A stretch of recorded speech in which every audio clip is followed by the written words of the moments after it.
नमः। अस्मत्परमगुरुभ्यो नमः। श्रीमते रामानुजाय नमः। श्रीमते रङ्गरामानुजमहादेशिकाय नमः। श्रीमते निगमान्तमहादेशिकाय नमः। श्रीमते रङ्गरामानुजमहादेशिकाय नमः। श्रीमते वराहमहादेशिकाय नमः। ज्ञानानन्दमयं देवं निर्मलस्फटिकाकृतिम् आधारं सर्वविद्यानां हयग्रीवमुपास्महे। ज्ञानानन्दमयं देवं निर्मलस्फटिकाकृतिम् आधारं सर्वविद्यानां हयग्रीवमुपास्महे। रामानुजदया पात्रं ज्ञानवैराग्यभूषणं श्रीमद्वेङ्कटनाथार्यं वन्दे वेदान्तदेशिकं। लक्ष्मीनाथसमारम्भां नाथयामुनमध्यमाम् अस्मदाचार्यपर्यन्तां वन्दे गुरुपरम्पराम्। वेदान्तदेशिकयति पदपङ्कजषड्पदं पराकुशार्यतनयं श्रये रामानुजं गुरुं। श्रीमते पराकुशरामानुजार्य महादेशिकाय नमः। श्रीमद्रङ्गशतारिसंयमिवरैः वीक्षास्पदं सादरम् श्रीमद्वेदवतं सदेशिकयते पादारविन्दाश्रयं पादूलान्वयदेशिकबुधवरं वेदान्तिनं सद्गुरुं वाल्मीकिशुकव्याससूक्तिमधुपं नारायणार्यं भजे। पादूलवंशतिलकं गुणसंविदाढ्यं श्रीरङ्गकायिजमुनेः पदानुसक्तं वेदान्तदेशिकयतीन्द्रकृपाभिषिक्तं नारायणार्य गुरुवर्यमहं समीडे। श्रीरामानुजयोगीन्द्रवेदान्तात् उपाश्रयं श्रीरङ्गेशपादविनुतं वरदार्यमहं भजे। श्रीलक्ष्मीनृसिंहदिव्यपादुका सेवक महादेशिकाय नमः। श्रीविष्णुचित्तकुलनन्दनकल्पवल्ली श्रीरङ्गराजहरिचन्दनयोगदृश्या साक्षात् च मां करुणया कमलाभिमान्या गोदामनन्यशरणं शरणं प्रपद्ये। नीलातुङ्गस्तनगिरितटे सुप्तमुद्बोध्य कृष्णं पारात्यं स्वं श्रुतिशतशिरःसिद्धमध्यापयन्ति सोच्छिष्टायां सजनिगलितं या बलात्कृत्य भुङ्क्ते गोदा तस्यै नमैदमिदं भूय एवास्तु भूयः। अन्नवयல் புதுவை ஆண்டாள் அரங்கற்கு பன்னு திருப்பாவை பல்பதியம் இன்னிசையால் பாடி கொடுத்தாள் நல்பாமாலை பூமாலை சூடி கொடுத்தாளே சொல்லு சூடி கொடுத்த சுடற்கொடியே தொல்பாவை பாடி அருள வல்ல பல்வளையாய் நாடி நீ வேங்கடவர்க்கென்னை விதி என்ன மாற்றம் ನಾಂಕಳವಾ ವಣ್ಣಮೇ ನಲ್ಲು. ಇವತ್ತಿನ ಪಾಶ್ರ ನಾಯಕನಾಯಿ ನಿಂದ್ರೆ ನಂದಗೋಪನ ಒಡೆಯ, ಅದನ್ನು ಹೇಳಿಬಿಟ್ಟು ನಿನ್ನೆ ಪಾಶ್ರದ ಅರ್ಥ ನೋಡೋಣ ನಾವು. ನಾಯಕನಾಯಿ ನಿಂದ್ರೆ ನಂದಗೋಪನುடைய கோயில் காப்பானே கொடி தோன்றும் தோரண வாசல் காப்பானே மணிக்கதவம் தாழ்த்திரவாய் ஆயர் சிறுமியரோமுக்கு அரைபறை மாயன் மணிவண்ணன் என்னலேவாய் நேர்ந்தான் தூயோமாய் வந்தோம் துழலெழப் பாடுவான் வாயால் முன்ன முன்ன மாத்தாதே அம்மா நீ நேச நிலை கதவும் நீ கேளோரெம்பாவாய்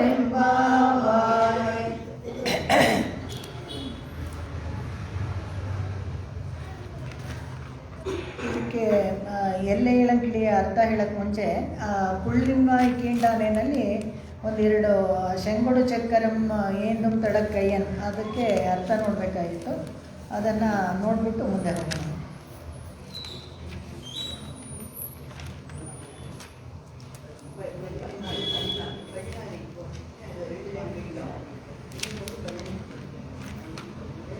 ಉಂಗಳ್ ಪುഴಕ್ಕಡೆ ತೋಟತ್ವಾವಿಯುಳ್ಳ ಅದರಲ್ಲಿ ಕೊನೆಯಲ್ಲಿ ಒಂದು 2 ಸಾಲಿಗೆ ತುಂಬ ಒಳ್ಳೆಯ ಅರ್ಥಗಳಿವೆ. ಅದನ್ನು ನೋಡ್ಕೊಂಡು ಹೋಗೋಣ. ಯಾಕಂದರೆ ಭಗವಂತ ನಾರಾಯಣನ ಬ್ರ್ಯಾಂಡ್ ಏನಪ್ಪ, ಹೇಗೆ ಅವನನ್ನು ಗುರುತಿಸ್ಕೊಳ್ಳೋದು ಅಂದರೆ ಒಂದು ಅವನ ಕಣ್ಣು ಮತ್ತು ಅವನ ಶಂಖಚಕ್ರ ಗುರುತುಗಳೆಲ್ಲ ಇರುತ್ತಲ್ಲ, ಅದರ ಬಗ್ಗೆ ವಿಶೇಷ ಹೇಳ್ತಾಳೆ ಇಲ್ಲಿ. ನಂಗ எழுந்திர நாணாதாய் நாவுடையாய் செங்கொடு செக்கரம் ஏந்தும் தடக்கையன் ಪಂಗಯ ಕಣ್ಣಾನೆ ಪಾಳೇಲೋರೆಂಬಾವಾಯ್. ಈ ಹಳೆದೆಲ್ಲ ಮೀನಿಂಗ್ ನೋಡಾಯಿತು. ಇದಿಷ್ಟಕ್ಕೆ ಮಾತ್ರ ನಾವು ನೋಡೋಣ. ಹೇಗೆ ಅಂತ ಹೇಳಿದ್ರೆ, ಈ ಶಂಖ ಮತ್ತು ಚಕ್ರ ಯಾವಾಗಲೂ ಚತುರ್ಭುಜ ಜೊತೆಗೆ ಭಗವಂತ ಸೇವೆ ಮಾಡಬೇಕಾದ್ರೆ ಪಂಚಾಯದೊಂದಿಗೆ ಯಾವಾಗಲೂ ಇರ್ತಾನಂತೆ. ಯಾಕೆ ಈ ಥರ ಪಂಚಾಯದೊಂದಿಗಳೇ ಯಾವಾಗಲೂ ಸ್ಪೋರ್ಟ್ ಮಾಡ್ತಾನೆ ಅಂತ ಹೇಳಿದ್ರೆ, ಸಂಕಲ್ಪ ಮಾತ್ರದಿಂದ ಅವನಿಗೆ ಯಾರನ್ನ ಆಶ್ರಿತರನ್ನ ರಕ್ಷಣೆ ಮಾಡೋಕ್ಕಾಗಲ್ವಾ ಅಂತ ಹೇಳಿದ್ರೆ ಅದಕ್ಕಲ್ವಂತೆ. ಆಯುಧಗಳನ್ನೆಲ್ಲ ಯಾವಾಗಲೂ ಪ್ರದರ್ಶನ ಮಾಡೋದು ಕಾರಣ ಆಶ್ರಿತ ವಿರೋಧಿಗಳು ಯಾರಾದರೂ ಇದ್ದರೆ ಅವ್ರಿಗೆ ಹೆದರಿಕೆ ಆಗಲಿ ಅಂತ. ಇವಾಗ ನಾವು ಈ ರಿಪಬ್ಲಿಕ್ ಡೇ ಮತ್ತು ಆಗಸ್ಟ್ 15 ಎಲ್ಲ ಇದು ಪೆರೇಡ್ ಮಾಡ್ತೀವಲ್ಲ ನಾವು, ಅಸ್ತ್ರಗಳನ್ನೆಲ್ಲ ಅದೇ ಥರ ಸ್ಪೋರ್ಟ್ ಮಾಡೋದು, ತೋರಿಸೋದು. ಈ ಜಟ್ಟಿಗಳೆಲ್ಲ ಅವಾಗ ಮಸಲ್ ಪವರ್ ತೋರಿಸ್ತಾರಲ್ಲ, ತೋರಿಸಿದ ತಕ್ಷಣ ಓಡೋಟೋಗ್ತಾರೆ, ಯಾರು ಅದನ್ನು ಎದುರು ಹಾಕೊಳ್ಳೋಕ್ಕಾಗಲ್ಲ. ಭಗವಂತ ಸದಾ ರೆಡಿಯಾಗಿರ್ತಾನೆ. ಒಂದು ಶರಣಾಗತಿ ಮಾಡಿಕೊಂಡ್ರು ಅವನು ಯಾವಾಗಲೂ ಸಿದ್ಧೋಪಾಯ ರೆಡಿಯಾಗಿರ್ತಾನೆ ನಮ್ಮನ್ನೆಲ್ಲ ಅನುಗ್ರಹ ಮಾಡೋಕ್ಕೆ. ಕಾಯ್ತಾ ಇರ್ತಾನಂತೆ ಸಿದ್ಧೋಪಾಯ. ಅದೇ ಥರ ಸಾಧ್ಯೋಪಾಯ, ನಾವೇನು ನಮ್ಮ ಕೈಲಿ ಏನಾಗುತ್ತೋ ಆ ಉಪಾಯವನ್ನು ಅನುಸರಿಸಿದ್ರೆ ಸಾಕು. ಇಲ್ಲಿ ಇದೇ ಥರ ಆಯುಧಗಳನ್ನು ಪಂಚಾಯುಧವನ್ನು ಯಾವಾಗಲೂ ಹಾಕ್ಕೊಂಡಿರ್ತಾನೆ. ಅದಲ್ಲದೆ ಬೇಕಾದಷ್ಟು ಆಯುಧಗಳಿದೆ ಅವನಿಗೆ. ನಾವು ನೋಡ್ತೀವಿ ಪಂಚಾಯುಧಗಳು ಯಾವುದಂದರೆ ಶಂಖ, ಚಕ್ರ, ಕೌಮುದುಕಿ, ನಂದಕ, ಮತ್ತು ಒಂದು ಕೈನಲ್ಲಿ ಒಂದು ಕಮಲ ಹಿಡ್ಕೊಂಡಿರ್ತಾನೆ ಯಾವಾಗಲೂ. ಈ ಅದೆಲ್ಲ ಆಯುಧಗಳಾಯಿತು. ಈ ಕಮಲ ಯಾಕೆ ಹಿಡ್ಕೊಂಡಿರ್ತಾನೆ ಅಂದರೆ, ಯಾರಾದರೂ ಭಗವಂತನ ವಿರೋಧಿಗಳಾಗಿದ್ದರೆ ಅಥವಾ ನಾಸ್ತಿಕರಾಗಿದ್ದರೆ, ಒಳ್ಳೆಯವರೇ ಇರ್ತಾರೆ ಆದರೆ ನಾಸ್ತಿಕರು ಇರ್ಬೋದು, ಯಾರು ಕೆಟ್ಟವರಾಗಿ ಇರಲ್ಲ. ಬಟ್ ಆದರೆ ಭಗವಂತನ ಮೇಲೆ ಭಕ್ತಿ ಅಂತ ಏನೂ ಇರಲ್ಲ, ಒಳ್ಳೆಯವರಾಗಿರ್ತಾರೆ. ಒಬ್ರಿಗೊಬ್ರಿಗೆ ಇನ್ನೊಂದು ಜೀವಿಗೆ ಒಳ್ಳೆಯದೇ ಮಾಡ್ತಾ ಇರ್ತಾರೆ, ಯಾರಿಗೂ ಕೆಟ್ಟವರಾಗಿ ಏನಿರೋಲ್ಲ. ಅಂಥವ್ರನ್ನ ನೋಡಿ ಭಗವಂತ ಅವ್ರಿಗೆ ಇಷ್ಟ ಆಗತ್ತಂತೆ. ಇವ್ರನ್ನ ಹೇಗಾದರೂ ಒಳ್ಳೆ ಗತಿಗೆ ಸೇರಿಸ್ಬೇಕು ಅಂತ ಹೇಳ್ಬಿಟ್ಟು ಮನ್ಮಥನ ಥರ ಹೂಮಾಣ ಹಾಕ್ತಾನಂತೆ ಅವ್ರಿಗೆ ಅವ್ರ ಹೃದಯವನ್ನು ಗೆಲ್ತಾನೆ. ಮನ್ಮಥನ ಥರ ಹೂಮಾಣ ಹಾಕಿ ಗೆಲ್ಲೋದು. ಈ ಪಂಚಾಯುಧವನ್ನು ಯಾವಾಗಲೂ ಅವ್ನು ಸ್ಪೋರ್ಟ್ ಮಾಡ್ತಾ ಇರ್ತಾನೆ, ಯಾವಾಗಲೂ ಕೈನಲ್ಲಿ ಇಟ್ಕೊಂಡು. ಅದರಲ್ಲಿ ಮುಖ್ಯವಾದ ಶಂಕೊಡು ಚಕ್ಕರಮ್ಮೇಂದು ತಡಕ್ಕಯ್ಯನ್ ಅಂತ. ತಡಕ್ಕಯ್ಯನ್ ಅಂತ ಹೇಳಿದ್ರೆ ಯಾವಾಗಲೂ ಅನುಗ್ರಹ ಮಾಡ್ತಾ ಇರೋವಂಥ ಒಂದು ಕೈ. ಕೈಯಲ್ಲಿ ನಾವು ನೋಡ್ತೀವಿ ಒಂದೊಂದು ಕಡೆ ಒಂದೊಂದು ಥರ ಅನುಗ್ರಹ ಇರುತ್ತೆ. ಈ ಥರ ಮಾಡ್ತಾಯಿದ್ರೆ ಅನುಗ್ರಹ ಮಾಡೋದು, ಹಿಂಗೆ ಮಾಡ್ತಾಯಿದ್ರೆ ಕಾಲಿಗೆ ತೋರಿಸ್ತಾ ಇರ್ತಾನೆ, ಕಾಲಿಗೆ ಶರಣಾಗತಿ ಮಾಡ್ಕೊಳ್ಳಿ ಅಂತ. ಆ ಥರ ಒಂದೊಂದು ಥರ ಒಂದೊಂದು ಇದರಲ್ಲಿ ಇರುತ್ತೆ. ಇನ್ನೊಂದು ಒಂದು ಕೈನ ಮಂಡಿವರೆಗೂ ಹೀಗೆ ಇಟ್ಕೊಂಡು ಇನ್ನೊಂದು ಕೈನ ಕಾಲಿಗೆ ತೋರಿಸ್ತಾ ಇದ್ದರೆ ಅವಾಗ ನನ್ನ ಮಾಮೇಕಂ ಶರಣಂ ರಜ, ನನ್ನ ಕಾಲಿಗೆ ಬಿದ್ದು ನೀವು ಶರಣಾದರೆ ಈ ಸಂಸಾರದ ಸಾಗರ ಅನ್ನೋದು ಮಂಡಿವರೆಗೂ ಇರುತ್ತೆ, ಸುಲಭವಾಗಿ ನೀವು ದಾಟ್ಕೊಂಡು ಹೋಗ್ಬಿಡ್ಬೋದು ಅಂತ. ವಿಷ್ಣು ಪೋತೋ ನರಾಣಾಮ್ ಅಂತ ಹೇಳ್ತಾರೆ ಯಾರು, ಕುಲಶೇಖರ ಆಳ್ವಾರ್ ಮುಕುಂದ ಮಾಲದಲ್ಲಿ ನಮಗೆ ಭವಜಲದಿಗಮಾದಂ ದುಸ್ತರಂ ನಿಸ್ತರೇಯಂ ಕಥಮಹಮಿತಿ ಚೇತೋ ಮಾಸ್ಮಗ ಕಾತರತ್ವಂ ಅಂತಾರೆ. ಈ ಸಂಸಾರ ಅನ್ನೋದು ತುಂಬ ದುಸ್ತರ ಅಂತೆ, ಹಾಗೆ ನಾವು ಬೀಸ್ಕೊಂಡು ಹೋಗೋಕ್ಕಾಗೋದಿಲ್ಲ. ಅದಕ್ಕೆ ವಿಷ್ಣು ಪೋತೋ ನರಾಣ, ನೀನು ಭಗವಂತ ಅನ್ನೋ ಒಂದು ನಾವೇ ಇದೆಯಲ್ಲ, ಅದಿದ್ದರೆ ನಮಗೆ ಸುಲಭವಾಗಿ ಅದನ್ನು ದಾಟ್ಕೊಂಡು ಹೋಗ್ಬಿಡ್ಬೋದು ಅಂತ ಹೇಳ್ತಾರೆ. ಅದೇ ಥರ ಭಗವಂತ ಹೇಗಿರ್ತಾನೆ ಅಂತ ಹೇಳಿದ್ರೆ, ಒಂದು ಕೈನಲ್ಲಿ ಶಂಖ, ಒಂದು ಕೈನಲ್ಲಿ ಚಕ್ರ, ಇದೆಲ್ಲ ಯಾವಾಗಲೂ ಇಟ್ಕೊಂಡಿರ್ತಾನೆ. ಈ ಚಕ್ರ ಮತ್ತು ಶಂಖ ಏನಪ್ಪ ಅಂತ ಹೇಳಿದ್ರೆ, ಶಂಖ ಬಂದು ಜ್ಞಾನದ ಸಂಕೇತ, ನಾವು ಯಾವಾಗಲೂ ನೋಡ್ತೀವಿ. ಕೂರಾಳಿ ಮೆಣ್ಸಂಗೇಂದಿ ಕೊಡಿಯೇನ್ ಪಾಲ್ ಮಾರಾಯ್ ஒரு நாள் ಮಣ್ಣುಂ ಮಿಣ್ಣುಂ ಮೈಳವೇ. ಆಳ್ವಾರ್ಗಳೆಲ್ಲ ಹಾಡಬೇಕಾದ್ರೆ ಅದರಲ್ಲಿ ಕೈನಲ್ಲಿ ಏನು ಇಟ್ಕೊಂಡಿರ್ತಾರೆ ಅದನ್ನೆಲ್ಲ ನಮಗೆ ತೋರಿಸಿ ಹೇಳ್ತಾರೆ ಇಂಥ ಭಗವಂತ. ಯಾಕಂದರೆ ಎಲ್ಲ ದೇವಸ್ಥಾನಗಳು ದೊಡ್ಡದಾಗಿರುತ್ತೆ. ಇವಾಗ ಎಲ್ಲಿ ಹೋಗಬೇಕು ನಾವು ಅಂತ ಹೇಳಿದ್ರೆ, ಪರಮೇಕಾಂತಿಗಳಾಗಿದ್ದರೆ ಇತರೆ ದೇವಸ್ಥಾನಗಳಿಗೆ ಹೋಗಲ್ಲ ಅಂತಿದ್ದಾಗ ಅವಾಗ ಗೋಪುರದಲ್ಲಿ ಆ ಮೂಲೆಯಲ್ಲಿ ಕ್ಷೇತ್ರ ಪಾಲಕರು ಇರ್ತಾರೆ. ಕ್ಷೇತ್ರ ಪಾಲಕರು ಗರುಡ ಆ ಥರ ಎಲ್ಲ ಇದ್ದರೆ ವೈಷ್ಣವ ದೇವಸ್ಥಾನ ಅಂತ ಗೊತ್ತಾಗುತ್ತೆ, ಅವಾಗ ಒಳಗಡೆ ಹೋಗ್ಬೋದು. ನಂದಿ ಮತ್ತು ಇತರೆ ಇದು ಬೇರೆ ಗಣಗಳಿದ್ದರೆ ಅವಾಗ ಭೂತಗಣಗಳಿದ್ದರೆ ಅವಾಗ ಅದು ಶಿವನ ದೇವಾಲಯ ಅಂತ ಇರುತ್ತೆ, ಅವಾಗ ಹೋಗದೇ ಇರ್ಬೋದು. ಯಾಕೆ ಹೋಗದೇ ಇರಬೇಕು, ಹೋಗ್ಬೋದು ಆ ಥರ ಎಲ್ಲ ಹೇಳ್ತಾರೆ ಅಂತ ಹೇಳಿದ್ರೆ, ಮೋಕ್ಷವನ್ನು ಅರಿಸ್ಕೊಂಡು ಹೋಗೋರಿಗೆ ನಮಗೆ ಬೇರೆ ಏನು ಕೆಲಸ ಇಲ್ಲ. ನಮ್ಗೆ ಯಾವ ದೇವ್ರ ಹತ್ರನೂ ನಾವು ಏನು ವರ ಅಂತ ಕೇಳದೇ ಇದ್ದಾಗ ನಮಗೇನು ಅಲ್ಲಿ ಕೆಲಸ ಇಲ್ಲ. ಅದಕ್ಕೋಸ್ಕರ ಸುಮ್ಮನೆ ಇವಾಗ ಏನಾದರೂ ಒಂದಿದ್ದರೆ ಈ ಹೋಮ ಮಾಡಿ, ಇನ್ನೊಂದು ಯಜ್ಞ ಮಾಡಿ ಅಂತೆಲ್ಲ ಸುಮ್ಮನೆ ಹೇಳ್ತಾರಲ್ಲ, ಆ ಥರದ್ದೆಲ್ಲ ನಮ್ಮ ವೈಷ್ಣವ ಸಂಪ್ರದಾಯದಲ್ಲಿ ಏನೂ ಇಲ್ಲ. ಭಗವಂತನ ಹತ್ರ ಒಂದು ಸತಿ ಶರಣಾಗತಿ ಮಾಡ್ಕೊಂಡ್ಬಿಟ್ರೆ ಎಲ್ಲವನ್ನ ಅವ್ನು ನೋಡ್ಕೊಳ್ತಾನೆ, ಯಾವುದಕ್ಕೂ ನಾವು ಆತಂಕನೇ ಪಟ್ಕೊಳ್ಬೇಕಾಗಿಲ್ಲ. ಅದಕ್ಕೋಸ್ಕರನೇ ಸುಮ್ಮನೆ ಮೆಟ್ಲು ಹತ್ತಿ ಹಲವಾರು ದೇವಸ್ಥಾನಗಳಿಗೆಲ್ಲ ಹೋಗಲೇಬೇಕಾಗಿಲ್ಲ. ನಿಮ್ಗೆ ಹೋಗಬೇಕು ಅಂದರೆ ಹೋಗಿ, ದೇವಸ್ಥಾನನ ಏರ್ಪಾಡು ಮಾಡಿಕೊಟ್ಟಿರ್ತಾರೆ. ನೆನ್ನೆ ನಾವು ನೋಡಿದ್ವಲ್ಲ, ಯಾದೃಚ್ಛಿಕವಾಗಿ ನೆನ್ನೆ ನಾನು ತೊಂಡರಡಿ ಪುಡಿ ಆಳ್ವಾರು ತುಂಬ ಹಾಡುಗಳನ್ನು ಹಾಡಿ ತೋರಿಸಿದೆ. ನೆನ್ನೆ ಅವರು ತಿರುನಕ್ಷತ್ರ, ತೊಂಡರಡಿ ಪುಡಿ ಆಳ್ವಾರು ತಿರುನಕ್ಷತ್ರ ಇತ್ತು. ಸೊ ನನಗೆ ಆಮೇಲೆ ಸಂತೋಷ ಆಯಿತು, ಹೇಳೋಕ್ಕಾಯ್ತಲ್ಲ ಅಂತ. ಬೆಳಗ್ಗೆ ಅಂದ್ಕೊಂಡಿದ್ದೆ, ಬಟ್ ಅಷ್ಟೊಂದು ಹಾಡುಗಳು ಹಾಡೋಕ್ಕೆ ಸಮಯ ಸಿಗುತ್ತೋ ಇಲ್ವೋ ಅಂತ ಅಂದ್ಕೊಳ್ತಾ ಇದ್ದೆ. ಹೇಳಿದ್ದು ಅದು ಅವರು ತಿರುನಕ್ಷತ್ರ. ಹೀಗೆ ಅದಕ್ಕೋಸ್ಕರ ಅವ್ರೇನು ಹೇಳ್ತಾರೆ ಅಂತ ಹೇಳಿದ್ರೆ, ನಮಗೆ ಕೆಲಸ ಏನು ಇಲ್ಲದೆ ಹೋದರೆ ನಾವು ಆ ದೇವರನ್ನು ಡಿಸ್ಟರ್ಬ್ ಮಾಡಬಾರ್ದು. ಸುಮ್ಮನೆ ಹೋಗಿ ಅವ್ರಿಗೂ ಬೇಕಾದಷ್ಟು ಕೆಲಸ ಇರ್ತಾರೆ, ಬೇಕಾದಷ್ಟು ಅನುಗ್ರಹ ಮಾಡೋಕ್ಕೆ ಅವ್ರಿಗೆ ಬೇರೆ ಜನ ಇರ್ತಾರೆ. ನಾವೆಲ್ಲ ಹೋಗ್ಟೋ ನೀವು ಇದು ಕೊಡಲ್ವಾ ಅದು ಕೊಡಲ್ವಾ ಅಂತ ಹೋಗಿ ಅವ್ರನ್ನ ಡಿಸ್ಟರ್ಬ್ ಮಾಡಬಾರ್ದು. ಒಂದೇ ಕಡೆ ಸಕೃತೇವ, ಒಂದು ಸತಿ ನಮಸ್ಕಾರ ಮಾಡಿಬಿಟ್ರೆ ಸಾಕು, ಒಂದು ಸತಿ ಶರಣಾದರೆ ಸಾಕು. ನೋಡಿ ಎಷ್ಟು ಸುಲಭ. ಬಾಕಿದೆಲ್ಲ ನಿಮ್ಮ ಪಾಡಕ್ಕೆ ನಿಮ್ಮ ಕರ್ತವ್ಯ ಮಾಡ್ಕೊಂಡು ಹೋಗ್ತಾ ಇರಿ. ನಮಗೇನು ಸಿಗಬೇಕೋ ಕರೆಕ್ಟಾಗಿ ಅದು ನಮಗೆ ಬಂದು ಸಿಗ್ತಾ ಇರೋದು. ನಾವೇನು ಅದ್ರ ಬಗ್ಗೆ ಆತಂಕನೇ ಪಟ್ಕೊಳ್ಬೇಕಾಗಿಲ್ಲ. ಪೀಸ್ಫುಲ್ಲಾಗಿ ಶಾಂತವಾಗಿ ನಮ್ಮ ಜೀವನವನ್ನು ನಡೆಸ್ಬೋದು. ಇದು ಎಷ್ಟು ಸುಲಭವಾಗಿ ಎಷ್ಟು ಚೆನ್ನಾಗಿ ಹೇಳ್ಕೊಟ್ಟಿದ್ದಾರೆ. ಇದೆಲ್ಲ ನಾವು ತಿಳ್ಕೊಳ್ದೇನೆ ಕಷ್ಟಪಡ್ತೀವಿ. ಅಷ್ಟಾಕ್ಷರಿ ಯಾಕೆ ಅಷ್ಟು ಪಾಪ್ಯುಲರ್ ಆಗಲಿಲ್ಲ, ಗ್ಲೋಬಲೈಸ್ ಆಗಬೇಕಾಗಿತ್ತು ವೈಷ್ಣವಿಸಮು, ಯಾಕೆ ಆಗಲಿಲ್ಲ ಅಂದರೆ ಇದಕ್ಕೆ ಮುಂಚೆ ತಡೆ ಹಾಕಿದವರೇ ಬುದ್ಧಿಸಮ್. ಹೇಗೆ ಅಂತ ಹೇಳಿದ್ರೆ, ಹಿಮಾಲಯದಲ್ಲಿ ಅಷ್ಟಾಕ್ಷರಿ ಕೂತ್ಕೊಂಡು ಅಲ್ಲಿ ಎಲ್ರಿಗೂ ನರ ಮತ್ತು ನಾರಾಯಣನಾಗಿ ಎಲ್ಲರಿಗೂ ಉಪದೇಶ ಮಾಡಿದಾಗ ತುಂಬ ಜನ ಹಿಂಡಿಂಡಾಗಿ ಎಲ್ಲರೂ ಹೋಗಿ ಕಲ್ತ್ಕೊಳ್ತಾ ಇದ್ರಂತೆ. ಅಲ್ಲಿ ತುಂಬ ಬೌದ್ಧ ಧರ್ಮ ಪ್ರಬಲವಾಗಿತ್ತಲ್ಲ, ಅವರೆಲ್ಲ ನೋಡ್ಬಿಟ್ಟು ಅವ್ರ ಧರ್ಮ ನಾಶ ಆಗ್ಬಿಡುತ್ತೆ. ಯಾಕಂದರೆ ವೇದ ಬಾಹಿರವಾಗಿದೆ ಅವ್ರ ಧರ್ಮ. ಇಲ್ಲಿ ನಮ್ಮ ಧರ್ಮ ಎಲ್ಲ ನಮಗೆ ಬುನಾದಿನೇ ಸನಾತನ ಧರ್ಮಕ್ಕೆ ವೇದ. ಅದರಿಂದ ಎಲ್ಲರಿಗೂ ತುಂಬ ರುಚಿ ಹತ್ತಿತ್ತು. ಅಂದರೆ ವಿತ್ ಪ್ರೂಫ್, ಪ್ರಮಾಣಗಳೊಂದಿಗೆ, ಪ್ರಮೇಯ ಪ್ರಮಾತ.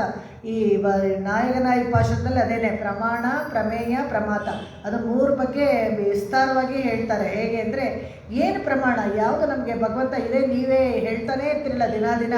ಏನು ಪ್ರಮಾಣ ಅಂತ ಹೇಳಿದ್ರೆ, ಶ್ರುತಿಗಳ ಪ್ರಮಾಣ, ಸ್ಮೃತಿಗಳ ಪ್ರಮಾಣ, ಉಪನಿಷತ್ತುಗಳ ಪ್ರಮಾಣ, ಪ್ರಬಂಧಗಳ ಪ್ರಮಾಣ, ದಾಸರ ಕೀರ್ತನೆಗಳ ಪ್ರಮಾಣ, ಯಾವುದು ಬೇಕು ಬ್ರಹ್ಮಸೂತ್ರಗಳ ಪ್ರಮಾಣ, ಎಲ್ಲನೂ ಪ್ರಸ್ಥಾನತ್ರಯಗಳೆಲ್ಲನೂ ಪ್ರಮಾಣಗಳೇ.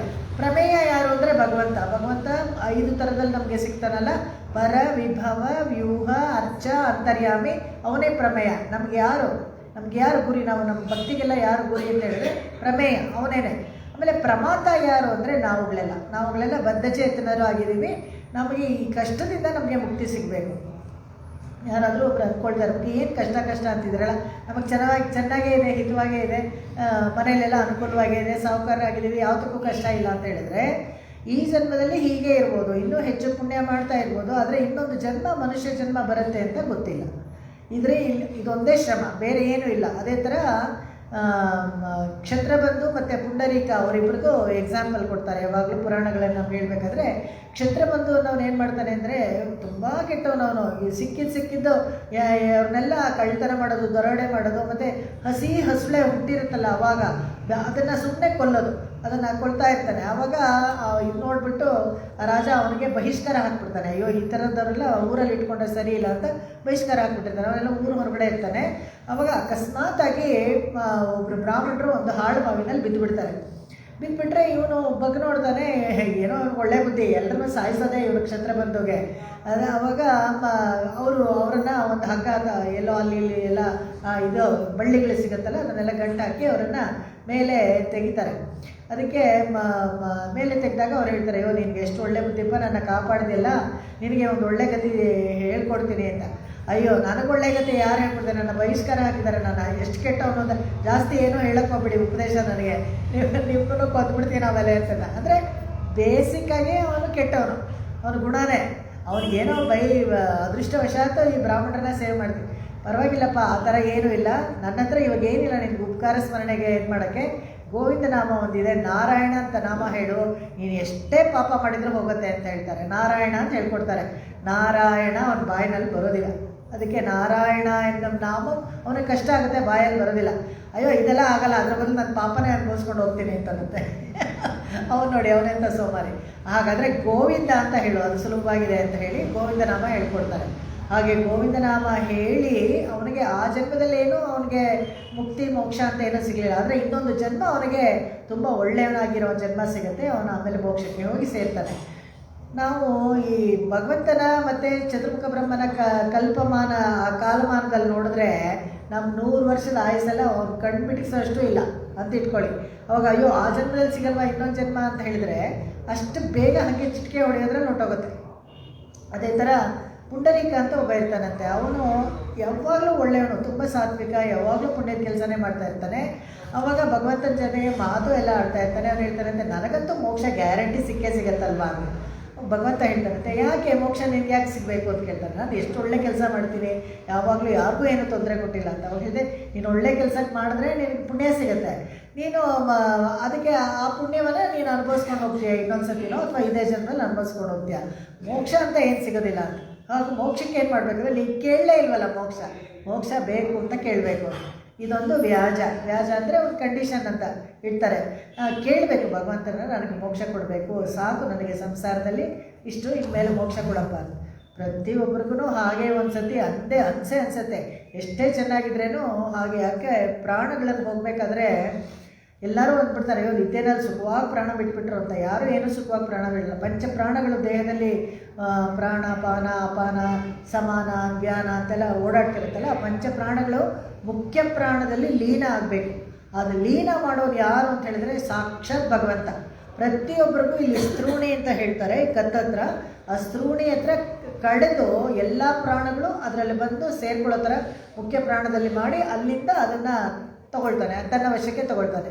ಈ ಥರ ಒಂದು ಕಷ್ಟ ಆಗೇ ಆಗುತ್ತೆ. ಆವಾಗ ಅನಿಸುತ್ತೆ ಅಯ್ಯೋ ಇಷ್ಟು ದಿವಸ ನಾನು ಏನೂ ಮಾಡಲಿಲ್ವಲ್ಲ, ಭಗವಂತನ ಹತ್ರ ಕೇಳ್ಕೊಳ್ಳೇ ಇಲ್ವಲ್ಲ, ನನಗೆ ಮೋಕ್ಷ ಬೇಕು ಅಂತ ಅವಾಗ ಅನ್ಕೋಬಾರ್ದು. ಅದಕ್ಕೆ ಆಳ್ವಾರ್ಗಳು ಹೇಳ್ತಾರೆ ಅಪ್ಪೋದಿಕ್ ಇಪ್ಪೋದೇ ಶೊಲ್ಲಿವೈತೇನಂತ. ಅವಾಗೆಲ್ಲ ನಾನು ಹೇಳ್ತಿರೋ ಗೊತ್ತಿಲ್ಲ, ಯಾಕಂದರೆ ಪ್ರಾಣ ಪ್ರಯಾಣ ಸಮಯೇ ಕಫಪಾತ ಪಿತ್ತೈ ಕಂಠಾವರೋಧನವಿದೋ ಸ್ಮರಣಂ ಕುತಸ್ತೆ ಚಿಂತಯಾಮಿ ಹರಿಮೇವ ಸಂತತಂ ಮಂದ ಮಂದ ಹಸಿತಾನನಾಂಬುಜಂ. ಮುಕುಂದಮಾಲನಲ್ಲಿ ಕುಲಶೇಖರ ಹೇಳ್ತಾರೆ ಪ್ರಾಣ ಹೋಗಬೇಕಾದ್ರೆ ಎಲ್ಲ ಗೊರೆ ಸುತ್ಕೊಂಡ್ಬಿಡುತ್ತಂತೆ. ಕಫ ವಾತ ಪಿತ್ತ ಎಲ್ಲ ಇಂಬ್ಯಾಲೆನ್ಸ್ ಆಗುತ್ತಲ್ಲ, ಆ ಗಂಟ್ಲಲ್ಲೆಲ್ಲ ಕಫ ಸಿಕ್ಕಾಕೊಂಡ್ಬಿಡುತ್ತೆ. ಯಾರಾದರೂ ಮನೆಯವರು ಹೇಳು ಅಂತ ಹೇಳಿದ್ರೆ ಕೂಡ ಆ ನಾಮ ಹೇಳೋಕ್ಕೆ ಬರೋದಿಲ್ಲ. ಪ್ರಾಣ ಪ್ರಯಾಣ ಸಮಯೇ ಕಫ ವಾತ ಪಿತ್ತೈ, ಗಂಟ್ಲಲ್ಲೆಲ್ಲ ನೋವು ಬಂದ್ಬಿಟ್ಟಿರುತ್ತೆ, ಹೇಳೋಕ್ಕಾಗುತ್ತೋ ಆಗೋದಿಲ್ವೋ, ಅದಕ್ಕೆ ಇವಾಗಲೇ ಹೇಳ್ಬಿಡ್ತೀನಿ ಅಂತ. ಅಪ್ಪೋದಿಕ್ಕೆ ಪೆರಿಯಾಳ್ವಾರ್ ಹೇಳ್ತಾರೆ ಅಪ್ಪೋದಿಕ್ ಇಪ್ಪೋದೇ ಶೊಲ್ಲಿವೈತೆ. ಆವಾಗ ಹಂಗೇದು ನಾನೊನ್ನೇ ನಿನೈಕ ಮಾಟೇನಂತಾರೆ. ಯಾಕಂದರೆ ಅವರು ಕೂಡ ದುಃಖ ಶುಡಲೇ ಇಲ್ಲ ಅಂತ ಹೇಳ್ಬಿಟ್ಟು ಒಂದು 10 ಪಾಶಗಳು ಒಂದು ದಶಕದಲ್ಲಿ ಬರೀತಾರೆ. ಹೇಗೆ ಪ್ರಾಣ ಹೋಗ್ಬೇಕಾದ್ರೆ ಎಲ್ಲ ಮನೆಯವರು ಪ್ರಾಣ ಇನ್ನೂ ಇದೆ ಅನ್ಬೇಕಾದ್ರೆ ಇನ್ನೇನು ಹೊಟ್ಟೋಗುತ್ತೆ ಅಂತ ಜಗಲಿ ಮೇಲೆ ತಂದು ಮಲಗಿಸ್ಬಿಡ್ತಾರಂತೆ. ಆವಾಗ ಊರ ನಾಯಿಗಳೆಲ್ಲ ಕವ್ವಿ ಇಳಕ್ಕ, ನಾಯಿಗಳು ಯಾವಾಗಲೂ ಸದಾ ಕಾಯ್ತಾ ಇರೋಕ್ಕಾಗತ್ತಾ? ಮನೆ ಒಳಗಡೆ ಏನೋ ಕೆಲಸ ಮಾಡ್ತಾಯಿದ್ರೆ ಬೀದಿ ನಾಯಿಗಳೆಲ್ಲ ಎಳೆಯತ್ತಂತೆ. ಇವ್ರಿಗೇನು ಜ್ಞಾನನೇ ಇರೋದಿಲ್ಲ. ಆ ಥರ ಇರ್ಬೇಕಾದ್ರೆ ಬಾಯಿಂದ ಕಂಚಿ ಮೀಡೆ ಎಲ್ಲ ಜೊಲ್ಲೆಲ್ಲ ಸುರಿತಾ ಇರುತ್ತೆ, ಇದು ಸೊಳ್ಳೆ ನೊಣ ಎಲ್ಲ ಮುತ್ಕೊಳ್ತಾ ಇರುತ್ತೆ. ಆ ಥರ ಒಂದು ಸ್ಥಿತಿ ಬರೋವಾಗ ಹಂಗೇನು ನಾನೊನ್ನೇ ನಿನಕ್ಕೆ ಮಾಡೋಣ, ಅಷ್ಟಕ್ಕಷ್ಟು ಮೈಯಲ್ಲಿ ನೋವು ಇರಬೇಕಾದ್ರೆ ಅವಾಗ ಹರಿನಾಮ ಕೀರ್ತನೆ ಮಾಡು, ನಾರಾಯಣ ಅಂತ ಹೇಳಿದ್ರೆ ಹೇಗಾಗತ್ತೆ? ಮೈಯಲ್ಲಿ ಅಷ್ಟೊಂದು ನೋವು ಇರ್ಬೇಕಾದ್ರೆ ನಮ್ಗೆ ಹೇಳೋಕ್ಕಾಗಲ್ಲ. ಅದಕ್ಕೆ ಏನು ಮಾಡಬೇಕು ಅಂದರೆ ಎಲ್ಲ ಸ್ಥಿತಿ ಮನಸ್ಸಿ ಸುಸ್ವಸ್ಥೆ ಚೆನ್ನಾಗಿದೆ, ಆರೋಗ್ಯ ಎಲ್ಲ ಅನುಕೂಲವಾಗಿದ್ದೀವಿ ಅಂದರೆ ಇವಾಗ ಹೇಳ್ಬಿಡು. ಇವಾಗ ಹೇಳಿದ್ರೆ ಇದನ್ನು ಭಗವಂತ ಲೆಕ್ಕಕ್ಕೆ ಇಟ್ಕೊಳ್ತಾನೆ. ಅವಾಗ ಅಹಂ ಸ್ಮರಾಮಿ ಮತ್ತು ಭಕ್ತಂ ನಯಾಮಿ ಪರಮಾಗತಿ ವರಾಹ ಜನ್ಮ ಶ್ಲೋಕದಲ್ಲಿ ಹೇಳಿದ್ದಲ್ಲ, ನಾವೆಲ್ಲ ಅನುಕೂಲವಾಗಿರೋವಾಗ ಚೆನ್ನಾಗಿರೋವಾಗ ಮನಸ್ಸು ಎಲ್ಲ ಅವಾಗ ಭಗವಂತನ ನೆನೆಸ್ಕೊಂಡು ಅವನು ಶರಣಾಗತಿ ಮಾಡ್ಕೊಳ್ಬೇಕು ಅಂತ. ಇದು ಆಳಿ ಶಂಕ ಅಂತ ಹೇಳ್ಬೇಕೆ. ನೈತಲೈ ನೇಮಿಯುಂ ಶಂಕುಂ ನಿಲಾವಿಯ ಕೈತಲಂಗಳ್ ಒಂದು ಕಾಣೀರೇ ಗನಕುಳಗೀರ್ ಒಂದು ಕಾಣೀರೇ. ಪೆರಿಯಾಳ್ವಾರ್ ಹೇಳ್ತಾರೆ ಮಗು ಆಗ್ತಾನೆ ಕೃಷ್ಣ ಹುಟ್ಟಿರುತ್ತೆ, ತೊಟ್ಲಲ್ಲಿ ಹಾಕಿರ್ತಾರೆ. ಆವಾಗ ಎಲ್ಲರೂ ಯಶೋದೆ ಒಬ್ಬರೊಬ್ಬರನ್ನೇ ಪೂರ್ತಿ ಪೆರಿಯಾಳ್ವಾರ್ ತಿರುಮಳಿ ಬಂದು ಯಶೋದೆ ಭಾವದಲ್ಲೇ ಹಾಡಿರೋದು. ಯಶೋದೆ ಮಗುನ ಲಾಲನೆ ಪಾಲನೆ ಮಾಡೋದು ಭಾಗವತ ಪೂರ್ತಿ ಹೇಳ್ತಾರೆ. ನೈತಲೈ ನೇಮಿಯುಂ ಶಂಕುಂ ನಿಲಾವಿಯ ಹುಟ್ಟಬೇಕಾದ್ರೆ ಪುಟ್ಪುಟಾಣಿ ಶಂಖ ಚಕ್ರ ಎಲ್ಲ ಇಟ್ಕೊಂಡ್ಬಂದ್ಬಿಟ್ಟಿದ್ದಾನಂತೆ. ಕೈತಲಂಗಳ್ ಒಂದು ಕಾಣೀರೆ.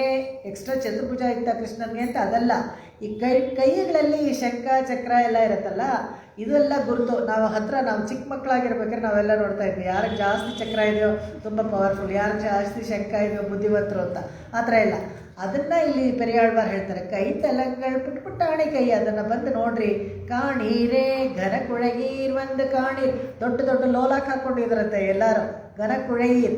ಅವ್ರಿಗೆ ಹೇಳ್ತಾ ಇದ್ದಾರೆ, ಬಂದು ನೋಡ್ರಿ ನೀವೆಲ್ಲ ಅಂತ. ಅರ್ಥ ಸಹಿತ ನಾವು ಅನುಸಂಧಾನ ಮಾಡಿದ್ರೆ ಪ್ರಬಂಧಗಳು ಏನು ಒಂದು ಕಣ್ಣಲ್ಲಿ ಹಾಗೆ ಒಂದು ಚಿತ್ರ ಬಂದು ನಿಂತ್ಕೊಳ್ಳುತ್ತೆ, ಎಷ್ಟು ಚೆನ್ನಾಗಿರುತ್ತೋ ಬ್ಯೂಟಿಫುಲ್ ಆಗಿ. ಎಲ್ಲ ವರ್ಚುವಲ್ ಟೂರ್ ಆಫ್ ವೃಂದಾವನ್ ಆ ಥರ ಹಾಡಿದ್ದಾರೆ ಅವರು.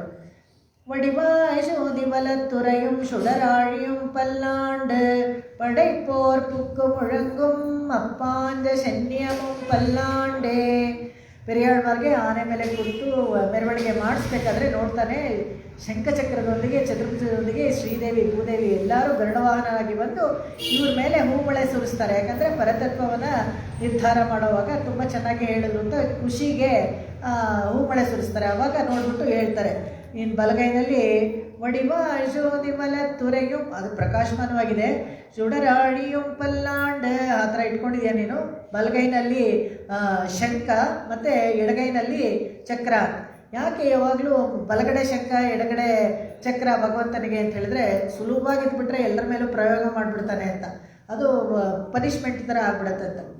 ಯಾರ್ಯಾರಿಗೆ ಈ ಥರ ಚಕ್ರ ಬಂದು ತುಂಬ ಪ್ರಖರವಾಗಿರುವಂಥ ಸುದರ್ಶನ ಚಕ್ರ 1,000 ನಾಲಿಗೆ ಅದಕ್ಕೆ ಬೆಂಕಿ ಉಗುಳ್ತಾ ಇರುತ್ತಂತೆ. ಯಾವಾಗಲೂ ದುಷ್ಟರನ್ನು ನಿರಸನ ಮಾಡೋದು ಒಂದು ಕ್ಷಣದಲ್ಲಿ ಹೋಗಿ ಮಾಡಿ ಮುಗಿಸ್ಕೊಂಡು ಬಂದ್ಬಿಡುತ್ತೆ. ಯಾರ್ಯಾರು ಇದರ ರುಚಿ ನೋಡಿದ್ದಾರೆ ಅಂತ ಹೇಳಿದರೆ ಅದನ್ನು ಹೇಳ್ತಾರೆ. ಶ್ರೀಮಾಲಿಕನವನೋಡು ತೋಳಮೈ ಕೊಳ್ಳವುವಲ್ಲಾಯ್ ஷாமாரவர நீ எண்ணி சக்கரத்தால் தலை கொண்டாய் ஏமாற்றம் என்னை தவிர்த்தாய் ಇರುವಾಚಿತ್ ಪೂಚುಟ್ಟವಾರಾಯ್. ಪೂಚುಟ್ಟಲ್ಲಂತ 10 ಹಾಡು ಭಗವಂತನಿಗೆ ಅಲಂಕಾರ ಮಾಡಿ ಬೇರೆ ಬೇರೆ ಥರ ಹೂಗಳನ್ನೆಲ್ಲ ಮುಡಿಸ್ತಾರೆ. ಅದರಲ್ಲಿ ಹೇಳ್ತಾರೆ, ಈ ಶ್ರೀಮಾಲಿ ಅಂತ ಒಬ್ಬ ಸ್ನೇಹಿತ ಇರ್ತಾನಂತೆ ಕೃಷ್ಣನಿಗೆ. ಅವನಿಗೇನಂದರೆ ಏನಾದರೂ ಮಾಡಿ ಇವನು ಸುದರ್ಶನ ಚಕ್ರನ ಇಸ್ಕೊಂಡ್ಬಿಡ್ಬೇಕು ಅಂತ. ಇವನ ಹತ್ರ ಅಷ್ಟು ಚೆನ್ನಾಗಿದೆ ಒಂದು ಆಯುಧ. ಇವ್ನು ತುಂಬಾ ಸ್ನೇಹಿತ, ಎಲ್ಲವನ್ನ ಹಂಚ್ಕೊಳ್ತಾ ಇರ್ತಾನೆ, ಊಟ ತಿಂಡಿ ಎಲ್ಲನೂ, ಆಟ ಆಡೋದು ಮಾಡೋದು ಎಲ್ಲನೂ. ಆದರೆ ಆ ಚಕ್ರ ಮಾತ್ರ ಕೊಡ್ತಾ ಇರಲಿಲ್ಲ. ಕೃಷ್ಣ ನನಗೆ ಅದು ಕೊಡ್ತೀಯಾ ಅಂತ. ಇಲ್ಲ ನಿನಗೆ ಅದನ್ನು ಧರಿಸೋಕ್ಕಾಗಲ್ಲ ಅಂತ ಹೇಳ್ತಾನೆ ಕೃಷ್ಣ. ಕೇಳೋದಿಲ್ಲ, ನಿನಗೆ ಕೊಡೋಕ್ಕಿಷ್ಟ ಇಲ್ಲ ಅಂತ ಬೇಕಾದರೆ ಹೇಳ್ಬಿಡು, ಧರಿಸೋಕ್ಕಾಗಲ್ಲ ಅಂತಲೇ ಹೇಳ್ಬೇಡ ಅಂತ. ಅದಕ್ಕೆ ಹಾಗಾದ್ರೆ ತಗೋ ಅಂತ ಕೊಟ್ಬಿಡ್ತಾನೆ. ಹಿಡ್ಕೊಳ್ಳೋಕ್ಕೆ ಆಗಲ್ಲ ಅವನಿಗೆ. ಅದು ಹೋಗಿದ ತಕ್ಷಣ ಹಾಗೆ ಕತ್ತನ್ನು ತೆಗೆದು ಬಿಡುತ್ತೆ. ಕಾರಣವೂ ಇದೆ, ಶ್ರೀಮಾಲಿ ಅವನೇನು ಒಳ್ಳೆಯವನಲ್ಲ. ಅವನನ್ನು ಹೇಗೆ ನಿರಸನ ಮಾಡಬೇಕು ಅಂದರೆ ಅವನ ಹತ್ರ ಸ್ನೇಹ ಮಾಡಿಕೊಂಡು ಟ್ಯಾಕ್ಟ್ಫುಲ್ಲಾಗ ಯುಕ್ತಿಯಿಂದ ಅವನನ್ನು ಕೊಲ್ತಾನೆ ಇದೇ ಥರನೇ. ಯಾಕೆಂದರೆ ಅವನನ್ನು ಸುಮ್ಮನೆ ಯುದ್ಧ ಮಾಡಿದ್ರೆ ಒಂದು 10 ಜನ ಸತ್ತೋಗ್ಬಿಡ್ತಾರೆ. ಅದ್ರ ಬದಲು ಅವನೊಬ್ಬನ ಮಾತ್ರ ಎಲಿಮಿನೇಟ್ ಮಾಡೋದು ಹೇಗೆ ಅಂತ ಹೇಳಿದ್ರೆ ಸ್ನೇಹಿತನಾಗಿ ಮಾಡಿಕೊಂಡು ಅವನನ್ನು ಸಾಯಿಸ್ತಾರೆ. ಅದೇ ಥರ ಇನ್ಯಾರು ಅಂತ ಹೇಳಿದ್ರೆ ಈ ದೂರ್ವಾಸನಿಗೆ ಗರ್ಭಭಂಗ ಮಾಡಿದ್ದು ಸುದರ್ಶನ ಚಕ್ರನೇ. ದೂರ್ವಾಸರು ಏನು ಮಾಡ್ತಾರೆ, ಒಂದು ಸತಿ ಇದು ಇಂದ್ರಲೋಕಕ್ಕೆಲ್ಲ ಹೋದಾಗ ಅಲ್ಲಿ ಹೇಳ್ತಾರಂತೆ, ಇಂದ್ರನ ಕೊಂಡಾಡ್ತಾ ಇರ್ತಾರೆ. ಅವಾಗ ಇಂದ್ರ ನೋಡ್ಬಿಟ್ಟು ಶಬಾಷ್ ಅಂತ ಹೇಳ್ತಾರೆ. ಅವಾಗ ಹೇಳ್ತಾರೆ, ಏನು ಮಹಾ ಇಂದ್ರ, ಅಂಬರೀಷನ್ಗಿಂತನ ಇವನು ಅಂತ. ಏನು ಅಂಬರೀಷ ಅಷ್ಟು ದೊಡ್ಡವನ ಅಂತ ಕೇಳ್ತಾರೆ. ಹೌದು. ಅವಾಗ ಇಂದ್ರನಿಗೆ ಹೊಟ್ಟೆ ಕಿಚ್ಚಾಕ್ಬಿಡುತ್ತೆ. ಅವನು ಅಂಬರೀಷ ಯಾಕೆ ಅಷ್ಟು ದೊಡ್ಡವನು, ಅಷ್ಟು ಹೆಸರುವಾಸಿಯಾಗಿದ್ದಾನೆ ಅಂತ ಹೇಳಿದಾಗ ಏಕಾದಶಿ ವ್ರತ ತುಂಬ ಚೆನ್ನಾಗಿ ಮಾಡ್ತಾನೆ. ಅದಕ್ಕೋಸ್ಕರನೇ ಅವನು ತುಂಬ ಒಳ್ಳೆ ರಾಜ, ಒಳ್ಳೆಯ ಪ್ರಜೆಗಳನ್ನು ಚೆನ್ನಾಗಿ ನೋಡ್ಕೊಳ್ತಾನೆ. ಅಷ್ಟು ಚೆನ್ನಾಗಿ ಭಕ್ತಿಯಿಂದ ಏಕಾದಶಿ ವ್ರತ ಮಾಡ್ತಾನೆ. ಅವನ ವ್ರತವನ್ನು ಹೇಗಾದರೂ ಕೆಡಿಸ್ಬಿಡಿ ಅಂತ ಹೇಳ್ತಾನೆ ಇಂದ್ರ. ಯಾವಾಗಲೂ ನೋಡಿ, ಯಾರಾದರೂ ಚೆನ್ನಾಗಿದ್ರೆ ಅವ್ರಿಗೆ ಇಷ್ಟ ಆಗಲ್ಲ, ಅದನ್ನು ಕೆಡ್ಸೋಕ್ಕೆ ಅಂತಲೇ ಬರ್ತಾನೆ. ಅವಾಗ ಬಂದ್ಬಿಟ್ಟು ಏನು ಮಾಡ್ತಾನೆ, ಅಂಬರೀಷ ಬಂದ ತಕ್ಷಣ ನಮಸ್ಕಾರ ಮಾಡಿ ಪಾದ ಪೂಜೆ ಎಲ್ಲ ಮಾಡ್ತಾನೆ. ಅವಾಗ ನಾನು ದ್ವಾದಶಿ ಪಾರಣೆಗೆ ಬಂದಿದ್ದೀನಿ ನಿನ್ನ ಹತ್ರ ಅಂತ ಕೇಳ್ತಾನೆ. ಧಾರಾಳವಾಗಿ ಆಗ್ಬೋದು, ದೊಡ್ಡವ್ರ ಜೊತೆಗೆ ಮಾಡಿದ್ರೆ ನಮಗೂ ಒಳ್ಳೆಯದೇ ಅಲ್ವಾ ಅಂತ ಹೇಳ್ಬಿಟ್ಟು ನಾನು ಹೋಗಿ ನದಿಯಲ್ಲಿ ಸ್ನಾನ ಮಾಡ್ಕೊಂಡ್ಬರ್ತೀನಿ ಅಂತ ಹೋದವರು ಬೇಕು ಅಂತಲೇ ದ್ವಾದಶಿ ಗಳಿಗೆ ಆಗಿಬಿಟ್ರೆ ಆಮೇಲೆ ಊಟ ಮಾಡೋಗಿಲ್ಲ. ಯಾವಾಗಲೂ ಅಷ್ಟೇ ಏಕಾದಶಿ ಮಾಡೋರು ಹೇಗೆ ಅಂದರೆ, ಏಕಾದಶಿ ಹಿಂದಿನ ದಿವಸ ಇರುತ್ತಲ್ಲ, ದಶಮಿ ಇರುತ್ತಲ್ಲ, ದಶಮಿ ಸಾಯಂಕಾಲದ ದಿವಸನೂ ಉಪವಾಸ ಇರಬೇಕು. ಏಕಾದಶಿ ಪೂರ್ತಿ 2 ಹೊತ್ತು ಉಪವಾಸ ಇರಬೇಕು. ಮತ್ತು ದ್ವಾದಶಿ ಬೆಳಗ್ಗೆ ಪಾಲನೆ ಮಾಡಿಬಿಟ್ರೆ ತಿರ್ಗಾ ಸಾಯಂಕಾಲ ಏನು ತಿನ್ನಬಾರ್ದು. ಆ ದ್ವಾದಶಿಗಳಿಗೆ ಇದೆಲ್ಲ ರೂಲ್ಸ್ ಪ್ರಕಾರ ಹೇಳ್ತಾ ಇದ್ದೀನಿ ನಾನು. ಆಮೇಲೆ ಆ ದ್ವಾದಶಿಗಳಿಗೆ ಮುಗಿದೋದ್ರೆ ಆಮೇಲೂ ಅವರು ಪಾಲನೆ ಮಾಡೋ ಹೋಗಿಲ್ಲ. ಅದಕ್ಕೆ ಅಂಬರೀಷ ಕಾಯ್ತಾ ಇರ್ತಾನೆ, ದೂರ್ವಾಸರು ಬಂದರೆ ಅವ್ರ ಜೊತೆಗೆ ಊಟ ಮಾಡಬೇಕು ಅಂತ. ಯಾಕಂದರೆ ಅತಿಥಿಗಳು ಯಾರಾದರೂ ಇದ್ದರೆ ಅವ್ರಿಗೆ ಕಾಯಬೇಕು ನಾವು. ಆತಿಥ್ಯ ಕೊಡ್ತೀವಿ ಅಂತ ಹೇಳ್ಬಿಟ್ಟು ನಾವೇ ಫಸ್ಟ್ ಎಲ್ಲ ತಿಂದ್ಬಿಡ್ಬಾರ್ದು. ಮೊದಲು ಅವ್ರಿಗೆ ಬಡಿಸ್ಬಿಟ್ಟು ಆಮೇಲೆ ನಾವು ತಿನ್ಬೇಕು. ಇವಾಗೆಲ್ಲ ಏನು ಎಲ್ಲ ಒಟ್ಟಿಗೆ ಡೈನಿಂಗ್ ಟೇಬಲ್ ಇಟ್ಕೊಂಡು ನೀವು ಎಡಗೈಲಿ ತಗೋ ನಾ ಬಲಗೈಲಿ ತಗೋ ಆ ಥರ ಎಲ್ಲ ಮಾಡ್ತಾರೆ. ಸರ್ವ್ ಮಾಡಬೇಕು ಯಾವಾಗಲೂ. ಒಬ್ಬರಿಗೆ ಉಪಚಾರ ಮಾಡಬೇಕಾದ್ರೆ ಅವ್ರು ಊಟ ಮಾಡಬೇಕಾದ್ರೆ ಬಡಿಸ್ಬಿಟ್ಟು ಆಮೇಲೆ ನಾವು ತಿನ್ನಬೇಕು. ಅವ್ರು ಹೆಚ್ಚು ಕಡಿಮೆ ತಿನ್ಬೋದು, ಇನ್ನೊಂಚೂರು ತಿನ್ನಬೇಕು ಅಂತ ಅವ್ರಿಗೆ ಅನಿಸಿದರೆ ಅವ್ರಿಗೆ ನಾವು ಕೊಡ್ಬೋದು. ಇದೆಲ್ಲ ವಿಶೇಷವಾಗಿದ್ದು. ಮತ್ತು ಉಚ್ಚಿಷ್ಟ ಅಂತ ಒಂದು ಇಟ್ಕೊಂಡಿದ್ರು ಧರ್ಮದಲ್ಲಿ. ಯಾವಾಗ ಅಂತ ಹೇಳಿದ್ರೆ ಶಾಸ್ತ್ರದಲ್ಲಿ ಎಲ್ಲರೂ ತಿಂದಾಗ ದೊಡ್ಡವ್ರು ತಿಂದಿದ್ದೆ ಚಿಕ್ಕವ್ರು ತಿನ್ಬೋದು, ಚಿಕ್ಕವ್ರು ತಿಂದು ಮಿಕ್ಕಿದ್ದೆಲ್ಲ ದೊಡ್ಡವ್ರು ತಿನ್ನೋಕ್ಕಾಗಲ್ಲ. ಅದನ್ನೆಲ್ಲ ಉಚ್ಚಿಷ್ಟ ಅಂತ ಹೇಳ್ತಾರೆ. ಇವಾಗಂತೂ ಎಂಜಲೇ ಮಾಡಿಬಿಡ್ತಾರೆ ಅಂತ ಇಟ್ಕೊಳ್ಳಿ ಉಚ್ಚಿಷ್ಟ ಅಂತ. ಉಚ್ಚಿಷ್ಟ ಅಂತ ಹೇಳಿದ್ರೆ ಎಂಜಲು ತಿನ್ನಲಿಲ್ಲ, ತಿನ್ನೋ ಪಾತ್ರೆನಲ್ಲಿ ಮಿಕ್ಕಿರೋದಿರುತ್ತಲ್ಲ ಅದನ್ನು ಕೂಡ ಉಚ್ಚಿಷ್ಟ ಅಂತಲೇ ಹೇಳ್ತಾರೆ. ಅದಕ್ಕೆಲ್ಲ ಆಹಾರ ನಿಯಮದಲ್ಲಿ ತುಂಬ ರೂಲ್ಸ್ ಇದೆ. ಅದೆಲ್ಲ ವೇದಾಂತ ದೇಶಿಕರು ಅದಕ್ಕೆ ಒಂದು ಪ್ರಬಂಧ ಬರೆದಿದ್ದಾರೆ ಹೇಗೆ ಅಂತ. ಇದರಿಂದ ಏನು ನಮಗೆ ತಿಳ್ಕೊಂಡು ಏನಾಗಬೇಕಾಗಿದೆ, ಅದೇ ಥರ ನಾವು ಶಾಸ್ತ್ರ ಪಾಲಿಸಿದ್ರೆ ಏನಾಗುತ್ತೆ ಅಂತ ಹೇಳಿದ್ರೆ, ನಾವು ಮಾಡೋ ಊಟದಲ್ಲಿ ಸತ್ವ ನಮಗೆ ಬಂದು ಸೇರುತ್ತೆ. ಸಾತ್ವಿಕವಾದ ಆಹಾರ ಅಂತ ಹೇಳಿದ್ರೆ ಗುಣ ಇರುತ್ತಲ್ಲ, ಆ ಊಟದಲ್ಲಿ ಸತ್ವ ನಮಗೆ ಬಂದು ನಮ್ಮ ಶರೀರಕ್ಕೆ ಸೇರುತ್ತೆ, ಸಾತ್ವಿಕವಾದ ಬುದ್ಧಿ ನಮಗೆ ಬರುತ್ತೆ. ಆದ್ದರಿಂದ ಆ ಥರ ಆಹಾರದಲ್ಲಿ ಚೆನ್ನಾಗಿ ಶುದ್ಧವಾದ ಆಹಾರಗಳನ್ನು ತೊಗೊಳ್ಬೇಕು ಅಂತ. ಇವಾಗ ಈ ದೂರ್ವಾಸರು ಸ್ನಾನ ಮಾಡ್ಕೊಂಡು ಬರ್ತೀನಿ ಅಂತ ಹೋದ್ರಲ್ಲ, ಬೇಗತ್ತಲೇ ಲೇಟಾಗಿ ಬರ್ತಾರೆ. ಅಂಬರೀಷ ನೋಡ್ತಾರೆ, ಏನು ಮಾಡೋದು ದ್ವಾದಶಿಗಳಿಗೆ ಆಗ್ಬಿಡ್ತಾ ಇದೆಯಲ್ಲ, ಅವ್ರದ್ದು ವ್ರತ ಕೆಟ್ಟೋಗುತ್ತಲ್ಲ ಅಂತ ಹೇಳ್ಬಿಟ್ಟು ಏನು ಮಾಡ್ತಾರೆ, ಒಂದು ದಳ ತುಳಸಿ ಹಾಕ್ಕೊಂಡು ತೀರ್ಥ ತೊಗೊಂಡ್ಬಿಡ್ತಾರೆ. ಆ ಥರ ತೀರ್ಥ ಪುರೋಹಿತರನ್ನ ಕೇಳ್ತಾರೆ, ಇಲ್ಲ ಈ ಥರ ತೊಗೊಳ್ಬೋದು, ಈ ಥರ ತೀರ್ಥ ನೀವು ಆಪೋಷಣ ತೊಗೊಂಡ್ರೆ ಪಾಲನೆ ಮಾಡಿದ ಲೆಕ್ಕನೇ ಬರುತ್ತೆ ಅಂತ. ಸರಿ ತೀರ್ಥ ತೊಗೊಂಡ್ಬಿಡ್ತಾರೆ. ಆದರೆ ಊಟ ಏನು ಮಾಡಲ್ಲ, ಕಾಯ್ತಾ ಇರ್ತಾರೆ ದೂರ್ವಾಸರಿಗೆ. ಅವ್ರು ಬಂದು ಬಾ ಊಟ ಮಾಡೋಣ ಅಂತ ಹೇಳ್ತಾರೆ. ಇಲ್ಲ ನಂದಾಯಿತು, ನೀವು ಕೂತ್ಕೊಳ್ಳಿ ಅಂತ ಕೋಪ ಬಂದ್ಬಿಡುತ್ತೆ ದೂರ್ವಾಸರಿಗೆ. ಹೇಳಿ ಅವ್ರ ಕೋಪನೆಲ್ಲ ಅವ್ರೇನು ಮಾಡ್ತಾರೆ, ತಮ್ಮ ಬ್ರಹ್ಮದಂಡದಿಂದ ಒಂದು ಬ್ರಹ್ಮರಾಕ್ಷಸವನ್ನು ಸೃಷ್ಟಿ ಮಾಡ್ತಾರೆ, ಅಂಬರೀಷನ್ನ ತಲೆ ತೆಗೆದುಬಿಡು ಅಂತ. ಅವಾಗ ಏನಾಗುತ್ತೆ ಗೊತ್ತಾ, ಅವಾಗ ಅಂಬರೀಷ ಏನೂನೇ ಮಾಡೋದಿಲ್ಲ. ಅಂಬರೀಷನ ಹತ್ರ ಸುದರ್ಶನ ಚಕ್ರ ಕೊಟ್ಟಿರ್ತಾನಂತೆ ಭಗವಂತ. ಆ ಚಕ್ರ ತನ್ನಂತಾನೇ ಆ ಬ್ರಹ್ಮದಂಡದಿಂದ ಉಂಟಾಗಿರೋವಂಥ ಬ್ರಹ್ಮರಾಕ್ಷಸನ್ನ ಅಟ್ಟಿಸ್ಕೊಂಡು ಹೋಗುತ್ತೆ. ಎಷ್ಟು ಅಟ್ಟಿಸ್ಕೊಂಡು ಹೋಗುತ್ತೆ ಅಂತ ಆ ಬ್ರಹ್ಮರಾಕ್ಷಸನನ್ನು ಕೊಂದುಬಿಟ್ಟು ಆಮೇಲೆ ದೂರ್ವಾಸರನ್ನ ಅಟ್ಟಿಸ್ಕೊಂಡು ಬರುತ್ತೆ. ದೂರ್ವಾಸರು ಎಲ್ಲ ಲೋಕಕ್ಕೆ ಹೋಗ್ತಾರೆ, ಕೊನೆಯಲ್ಲಿ ಹೋಗಿ ನಾರಾಯಣನ ಪಾದಕ್ಕೆ ಬೀಳ್ತಾರೆ. ಯಾಕಂದರೆ ಸುದರ್ಶನ ಚಕ್ರ ಶ್ರೀಮನ್ ನಾರಾಯಣ ಅಂತಾನೆ ಅಂತ. ಅವಾಗ ಶ್ರೀಮನ್ ನಾರಾಯಣ ಪಾದಕ್ಕೆ ಬಿದ್ದಾಗ ಅವ್ರು ಹೇಳ್ತಾರೆ, ಏನಾಯಿತು ಅಂತ. ಇಲ್ಲ ಈ ಥರ ಸುದರ್ಶನ ಚಕ್ರ ನನ್ನ ಅಡ್ಸ್ಕೊಂಡು ಬರ್ತಾ ಇದೆ, ನನ್ನ ಕಾಪಾಡು ಅಂತ. ಏನಾಯಿತು ಅಂದರೆ, ಅಂಬರೀಷನಿಗೆ ಈ ಥರ ಆಯಿತು, ನೀನು ಅಪಚಾರ ಪಟ್ಟಿರೋದು ನನ್ನ ಭಕ್ತನಲ್ಲಿ, ನಿನ್ನನ್ನು ಕ್ಷಮೆ ಮಾಡಬೇಕಾಗಿರೋದು ಅವನೇನೆ. ಯಾರ ಹತ್ರ ಅಪಚಾರ ಪಟ್ಟರೋ ಅವ್ರ ಹತ್ರನೇ ಹೋಗಿ ಕ್ಷಮಾಪಣೆ ಕೇಳು ಅಂತ ಹೇಳ್ಬಿಡ್ತಾರೆ. ಭಗವಂತನೂ ಕಾಪಾಡೋದಿಲ್ಲ. ಇದೊಂದು ತುಂಬ ಮುಖ್ಯವಾದ ಒಂದು ವಿಷಯ ನೋಡಿ. ಭಗವಂತನಲ್ಲಿ ಅಕಸ್ಮಾತ್ ನಾವು ಅಪಚಾರ ಪಟ್ಟರೆ ಬೇಕಾದರೆ ಯಾರಾದರೂ ಭಾಗವತರಲ್ಲಿ ಹೋಗಿ ನಾವು ವಿನಂತಿ ಮಾಡಿಕೊಂಡು ಕ್ಷಮಾಪಣೆ ಕೇಳ್ಬೋದು. ಆದರೆ ಭಾಗವತರಲ್ಲಿ ನಾವು ಅಪಚಾರ ಪಟ್ಟಿದ್ರೆ ಭಾಗವತರಲ್ಲೇ ಹೋಗಿ ನಾವು ಕ್ಷಮೆ ಕೇಳಬೇಕು. ಅದು ಭಗವಂತನಲ್ಲಿ ಹೋಗಿ ಕೇಳಿದ್ರು ಒಪ್ಕೊಳ್ಳಲ್ಲ. ಇದಕ್ಕೆ ನಿದರ್ಶನ ಈ ಅಂಬರೀಷ ಚರಿತ್ರೆನೇ ನಿದರ್ಶನ. ಅವಾಗ ಅಂಬರೀಷ ಹತ್ರ ತಿರ್ಗಾ ಓಡೋಗ್ತಾರೆ, ಅಂಬರೀಷನ ಕಾಲಿಗೆ ಬೀಳ್ತಾರೆ. ಆವಾಗ ಸುದರ್ಶನ ಭಗವಂತನೇ ಬೇಡ್ಕೊಳ್ತಾನೆ ಅಂಬರೀಷ, ಅಯ್ಯೋ ಇವರು ನನ್ನ ಅತಿಥಿ, ನೀನು ಅವ್ರನ್ನ ಬಿಟ್ಬಿಡೋ. ಆ ಥರ ಸುದರ್ಶನ ಚಕ್ರ ಪ್ರಖರವಾಗಿದ್ದು ಆಶ್ರಿತರನ್ನು ಹೇಗೆ ಕಾಪಾಡುತ್ತೆ ಅಂತ ಹೇಳಿದ್ರೆ ತನ್ನಂತಾನೇ ಹಾಗೆ ಹೊರಟುಬಿಡುತ್ತಂತೆ ಅದು. ಅದೇ ಥರ ಗಜೇಂದ್ರ ರಕ್ಷಣೆ ಮಾಡಿದಾಗಲೂ ನಾವು ನೋಡ್ತೀವಿ ಹೇಗೆ ಚಕ್ರ ಬಂದು ಮೊಸಳೆಯನ್ನು ಕೊಂದು ಗಜೇಂದ್ರನನ್ನು ರಕ್ಷಣೆ ಮಾಡಿತು. ಶಿಶುಪಾಲ ವಧೆಯಲ್ಲೂ ಸುದರ್ಶನ ಚಕ್ರ ಒಂದು ದೊಡ್ಡ ಪಾತ್ರ ವಹಿಸುತ್ತೆ. ಹೇಗೆ ಅಂತ ಹೇಳಿದ್ರೆ, ದೊಡ್ಡ ರಾಜಸೂಯ ಯಾಗ ಮಾಡಬೇಕು ಅಂತಿರ್ತಾರೆ ಪಾಂಡವರೆಲ್ಲನೂ.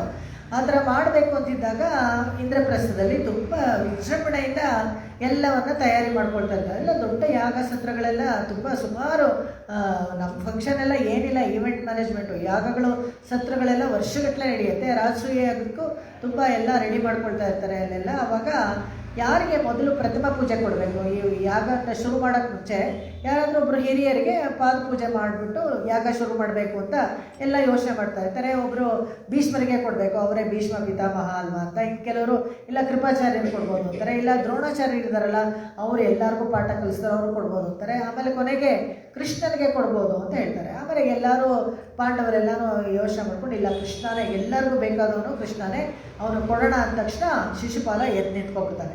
ಅವನು ಇಷ್ಟು ಜನ ಇದ್ದಾರೆ, ಎಲ್ಲ ದೊಡ್ಡವರು ಹಿರಿಯರು ಎಲ್ಲ ಇರಬೇಕಾದ್ರೆ ಆ ಗೊಲ್ಲನಿಗೆ ಏನು ಕೊಡಬೇಕು ಅಂತ ಬೈತಾನೆ. ಈ ಶಿಶುಪಾಲ ಹುಟ್ಟಬೇಕಾದ್ರೆ ಅವನಿಗೆ ಹಣೆನಲ್ಲಿ ಒಂದು ಕಣ್ಣಿರುತ್ತೆ, ಎಕ್ಸ್ಟ್ರಾ ಬೆರಳುಗಳು ಎಲ್ಲ ಇರುತ್ತೆ ಅವನಿಗೆ, ಎಕ್ಸ್ಟ್ರಾ ಫಿಟ್ಟಿಂಗ್ಸ್ ಥರ. ಅವಾಗ ಒಂದು ಅಶರೀರವಾಣಿ ಆಗಿರುತ್ತೆ. ಸಾಕ್ಷಾತ್ ಅವ್ರ ಅತ್ತೆ ಮಗನೇ ಶಿಶುಪಾಲ ಕೃಷ್ಣನಿಗೆ ಅಶರೀರವಾಣಿ ಆಗಿರುತ್ತೆ. ನೋಡೋಕ್ಕೆ ಒಂಥರ ವಿಚಿತ್ರವಾಗಿತ್ತಲ್ಲ ಈ ಮಗು.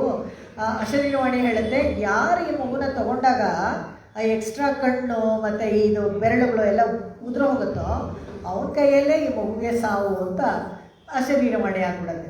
ಆವಾಗ ಅವ್ರ ಅತ್ತೆಗೆ ಒಂದು ಇದು ಕ್ಯೂರಿಯಾಸಿಟಿ, ಇದು ಯಾರಪ್ಪ, ಯಾರ ಕೈ ತಗೊಡ್ತಾರೆ ನನ್ನ ಮಗ, ಯಾರು ಬಂದರೂ ಮಗುನ ಕೊಡೋದಂತೆ ಅವ್ರ ಕೈನಲ್ಲಿ. ಆ ಥರ ಒಂದು ಸತಿ ಕೃಷ್ಣ ಬಂದಾಗ ಕೃಷ್ಣನ ಕೈಯಲ್ಲಿ ಕೊಡ್ತಾರೆ. ಕೊಟ್ಟಿದ ತಕ್ಷಣ ಆ ಕಣ್ಣು ಇದು ಎಲ್ಲ ಉದುರೋಗುತ್ತೆ.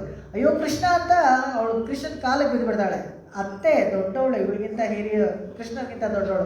ಅತ್ತೆ ಈ ಥರ ಮಾಡ್ಬೋದಾ, ಅಕ್ಷರ ಹೇಳಿ ಏನಾಯಿತು ಅಂತ ಕೇಳ್ತಾನಂತೆ ಕೃಷ್ಣ. ಕೃಷ್ಣನಿಗೆ ಎಲ್ಲ ಗೊತ್ತು, ಆದರೆ ಕೇಳ್ತಾನೆ, ಹೇಳಿ ಆ ಥರ ಮಾಡಬಾರ್ದು, ಯಾಕೆ ಏನಾಯಿತು ಅಂತ. ಅಯ್ಯೋ ಇಲ್ಲಪ್ಪ, ಅಶ್ರೀರವಾಣಿ ಆಗಲೇ ಆಗಿದೆ, ನಿನ್ನಿಂದಲೇ ಸಾವು ಅಂತಾರೆ ನನ್ನ ಮಗ, ಏನು ತಪ್ಪು ಮಾಡಿದ್ರು ಮನ್ನಿಸ್ಬಿಡಪ್ಪ ಅಂತ ನಗ್ತಾನಂತೆ ಕೃಷ್ಣ.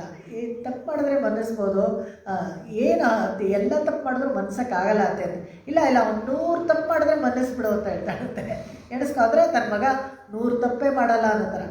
ಆಯಿತು ಬಿಡಿ ಅಂತೆ, ಹಾಗೆ ಮಾಡ್ತೇನೆ ಅಂತ ಓಡ್ ಬರ್ತಾಳಂತೆ. ತಿರ್ಗಾ 100 ದೊಡ್ಡ ತಪ್ಪು ಮಾಡೋವರೆಗೂ ನೀನು ಮನ್ನಿಸ್ಬಿಡ್ಬೇಕು ಅಂತ ನಗ್ತಾನಂತೆ. ಆಯಿತು ಹೋಗು ಅಂತ.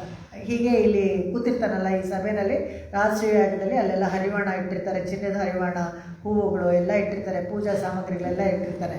ಇವನು ನಿಂತ್ಕೊಂಡ ನೋಡಿ, ಬಾಯಿಗೆ ಬಂದಿದ್ದೆಲ್ಲ ಕೆಟ್ಟ ಮಾತುಗಳೆಲ್ಲ ಆಡ್ತಾ ಇರ್ತಾನಂತೆ. ಒಂದೊಂದೇ ಹೂ ತೆಗೆದು ಇಡ್ತಾ ಇರ್ತಾನಂತೆ. ಎಣಿಸ್ತಾ ಇದ್ದಾನೆ ಕೃಷ್ಣ, ಅವನಿಗೆ ಗೊತ್ತಿಲ್ಲ. ಕೇಳ್ಬಾರ್ ಶವಿ ಸುಡು ಅಂತಾರೆ ಆಳ್ವಾರ್ಗಳು ಹೇಳಬೇಕಾದ್ರೆ. ಶಿಶುಪಾಲ ಎಂತೆಂಥ ಮಾತುಗಳು ಆಡ್ದ ಅಂದರೆ ಕೇಳೋರು ಕಿವಿ ಸುಟ್ಟೋಯ್ತಂತೆ. ಯಾರು ಕೇಳೋರು ಅಂದರೆ ಇವನೇ ದುಡ್ಡು ಕೊಟ್ಟು ಕರೆಸ್ಕೊಂಬಂದಿದ್ದಂತೆ. ಇವತ್ತು ಬಾ ಎಲ್ಲರೂ ಸಭೆಯಲ್ಲಿ, ನಾನು ಕೃಷ್ಣನ ಹೆಂಗೆ ಬಾಯಿಗೆ ಬಂದಾಗ ಬೈತೀನಿ, ನೀವೆಲ್ಲ ಕೇಳಬೇಕು ಅಂತ ದುಡ್ಡು ಕೊಟ್ಟು ಕರ್ಸ್ಕೊಂಬರ್ತಾರಲ್ಲ ಇವಾಗೆಲ್ಲ ಎಲೆಕ್ಷನ್ಗೆ, ಗುಂಪಿಗೆ, ಆ ಥರ. ಕೇಳ್ಪಾರ್ ಶವಿಶ್ರು ಅವರೆಲ್ಲ ದುಡ್ಡು ಬಿಸಾಕ್ಬಿಟ್ಟು ಹೊಟ್ಟೋದ್ರಂತೆ. ಶಿಶುಪಾಲಂದು ಕೇಳೋಕ್ಕಾಗಲ್ಲ, ನೀನು ದುಡ್ಡು ಬೇಡ ಏನು ಬೇಡ ಅಂತ ಹೊಟ್ಟೋದ್ರಂತೆ.